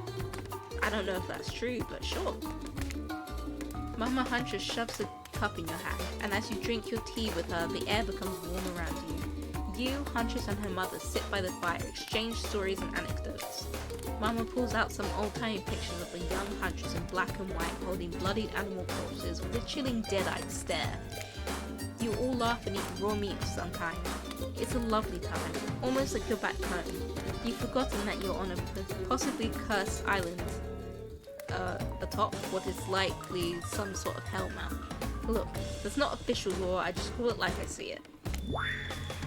Every so often, Mama Huntress clutches her stomach and her eyes stare into the middle distance. She mutters some sounds as if reliving the moment she was skewered by an elk. It's very grim. I can assume so, that doesn't sound pleasant. I like you. Thank you for indulging me in my tea and stories. So tell me, what are your intentions with my Russian word or name? That means bunny. But you guessed that already, didn't you? Or by now you've got your translator app ready. No, I'm not that smart actually. She said she wanted to start a family. She can keep herself safe. And going slow probably isn't something that killers do, except Wraith, I guess. All that's on my mind is family. To forge our own forest, dwelling with a brood of a half a dozen at least, hunting side by side, forever. Mama Huntress smiles at you. She reaches into a bloodied coat and pulls out a handkerchief with a flower on it. For you, the one worthy of my Anna. Her name's Anna? I'm gonna stick with Huntress. Use it to clean your hatchet of viscera. You take the handkerchief. It's soft and smells of spices. I'll take good care of this. You point to Huntress. Her, on the other hand, she can take care of herself. Huntress is ecstatic. You've won over Mama. No easy task. My time on this plane is coming to an end. The weird magic from that ghost girl's black lighthouse won't keep me here for long. Oh, Spirit did that for her? That's so kind. Damn. Okay. Maybe I don't dislike her as much. I don't want to get into the logic of this, but yeah, the black lighthouse can be ghost back to life, and if you're still here, you're willing to believe anything. It was Spirit who brought you back? I'll have to thank her.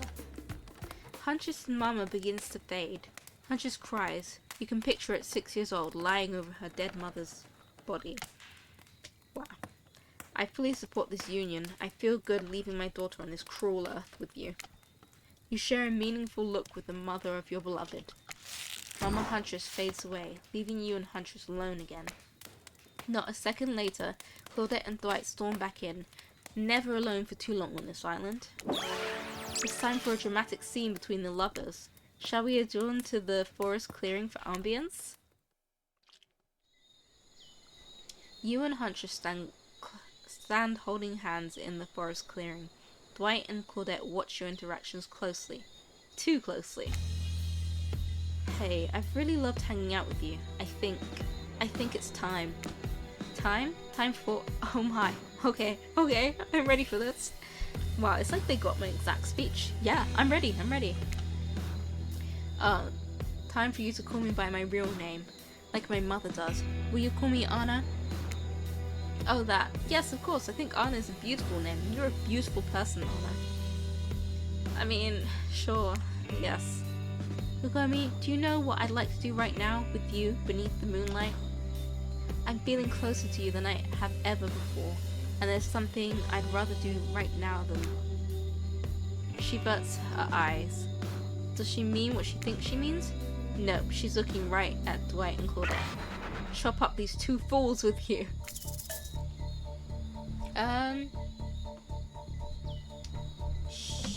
Sure, why not? My hatchet is as sharp as my love for you. Let's get bloody. It's a gruesome scene as you and the Huntress go to town on these innocent survivors who just wanted to help you guys out. We were being forced to help you. Ah, can't hear you, hon, on account of the congealing blood in your mouth.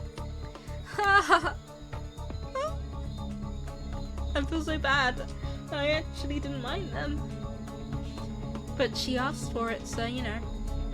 Once you've made quite a mess of the survivors, you and Huntress look at each other with manic eyes. Shall we return to the cabin? I'd love to get you out of that beach room into something a little less there. Oh, thought you'd never ask. Once inside, Huntress strips off her kaftan, revealing every curve of her muscled bod. You follow her lead, disrobing for the first time since waking up here on the island. Ew! Have we even bathed? Ew! Oh god. Yeah, you've been sleeping in your clothes, no judgment, it's a strange new place. You kiss, and yes, if you were wondering, it looks like she's gonna keep the bunny mics gone for this sexy time. This is the part where I skedaddle. Decapitations? Sure. Tiger maulings? Love it. Dude crushing other dudes and car crushes? Gotta have it. But hanky-panky? That I can't handle. I'll leave you horny kids to it. Ah, je n'amour. Que c'est beau. Que c'est beau? I don't know, I don't speak French. What? Just cause Huntress speaks Russian doesn't mean I do. I speak Canadian French. It's a thing. Look it up. Am I nervously running my mouth now just to give you two time alone in the dark? Maybe. Stop me if you've heard this one before. A hillbilly, a doctor, and a clown walk into a bar. Fine, we'll get back to it. Post doing it. You and Huntress lie together in the warmth of the fire. Everything is so perfect. You imagine Mama Huntress smiling down at you from beyond. Didn't you guys just do it? Why would I imagine that? That's kind of ugh. Then you realize that, oh, look. My thoughts exactly. Then you realize that's pretty gross to imagine her having just watched all of that and you try to stop thinking about it. That was incredible. You're telling me. The doors to the cabin creak open. You cover yourself with a blanket. Oh god. The sever's arm claws its way through the doorway, leaving a trail of blood in its wake. No, we've walked right into a scene of a horror film, and as soon as people have sex, they die. Not when I'm around. Huntress procures a hatchet from out of nowhere. Was that in bed with you guys? The wriggling torsos of Dwight and Claudette follow their chopped up limbs. Slowly the pieces of their bodies start to put themselves back together. No way. What the fuck indeed, my friend. You thought that this island let us die permanently? Haven't you ever played Dead by Daylight? Come on, we have to get the final scene, I mean, decision. Claudette and Dwight leave you and Huntress back to the empty beach. You both bask in the glory of being freshly laid. Wink wink. That sounds terrible, doesn't it? Like some sort of laundry detergent. Freshly laid. Actually, maybe that's good. I'll get my agent to start circulating that. The island is strangely quiet. No sarcastic remarks disguising a broken young woman from spirit. No strange, wide-eyed stare from that socially awkward wraith. No threat of imminent violence from Trapper. Even Claudette and Dwight are tight-lipped. They seem almost zombified. Last say, you beautiful piece of meat. You've done so well. We're almost at the finish line. You didn't think I brought you all this way without a plan, did you? What kind of sinister body of salt water do you think I am? A whoosh of dark energy surrounds you, and disappears as quickly as it came. The island noises begin to return. Birds chirp in the trees. The grass rustles in light breeze. And oh look! The other killers are here at the fire pit to watch the final ceremony. I can't wait any longer. The pomp and circumstance is agonizing. You're telling me. Stick to the script, Claudette. Okay, so Huntress, how do you feel about the newcomer? Are they everything your murderous little heart has longed for? Huntress stares you down for an agonizing moment. She steps towards you. My dear, I think this is true love. Come with me to the Red Forest. Let's hunt the woods together and have a family bursting with babies. We'll raise them as fierce warriors who can defend their family and honor. I mean, as a girl, I can't actually give birth to babies with another woman, but sure. In just a matter of days, you've gone from being completely alone to being the start of a clan of warriors. I did not see that coming. Ray starts a slow clap. No one joins in. Typical. Whatever. Love is a concept made up by the greeting card industry. I'm out of here. Spirit floats back to her black lighthouse. Look behind you, it's Trapper! Huntress, you bested me. He turns to you and offers his leathery hand for a handshake. Congratulations, Kagomi. I don't shake hands with losers. Oh god, sorry Trapper. I do like you. Trapper's eyebrows shoot up, and then he smiles. Did not see that one coming. You're alright, kid. I mean, I hate you completely. I want to kill you mercilessly. But you're alright. But wait, you haven't said anything to Huntress. Laugh in her face. Yeah, I feel like that would kill me. And I love you too. Yes, let's move to the Red Forest immediately. Is 12 kids too many? Maybe in this economy. But who cares? Your heart is overflowing with joy as you and Huntress embrace. Is this what you've been missing your whole life? A woman with shoulders the size of mountains who won't take off her bunny mask even during intimate times? Yes, yes, 1,000 times yes! You stare into the sunset and picture your life together. Happiness is real. Oh shit. So, I did it. I banged her. It's over. Huntress lifts her mask and you finally lay your eyes on her breathtaking natural beauty. You know, the cabin I grew up in doesn't have the amenities that my luxurious new beach house has. I'm used to living as a beast bathed in the river, running wild through the bushes. While telling you this, Huntress has left her bathing suit behind and entered into the jungle. You haven't lived until you've been one with nature. Oh, I'm not doing that. Nah, that's cringe, guys. I'm sorry. You chase Huntress into the woods, leaving your own bathing suit behind. The end. Oh god. Wow. The ending was so fucking cringe. But I finally did it. How long has it been? How long did it take? 3 hours and 15 minutes. God, I'm kinda My throat is dying. I'm cringed out. I definitely am starving. So, yippee! I guess it's time to start ending the fucking stream.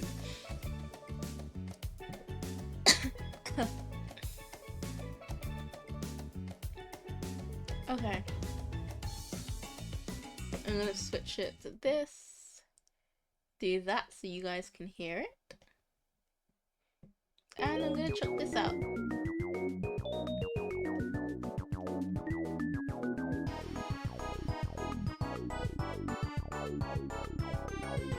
Oh, wait. Let me move that over there. Okay. That was, fun. Yeah, that was very fun.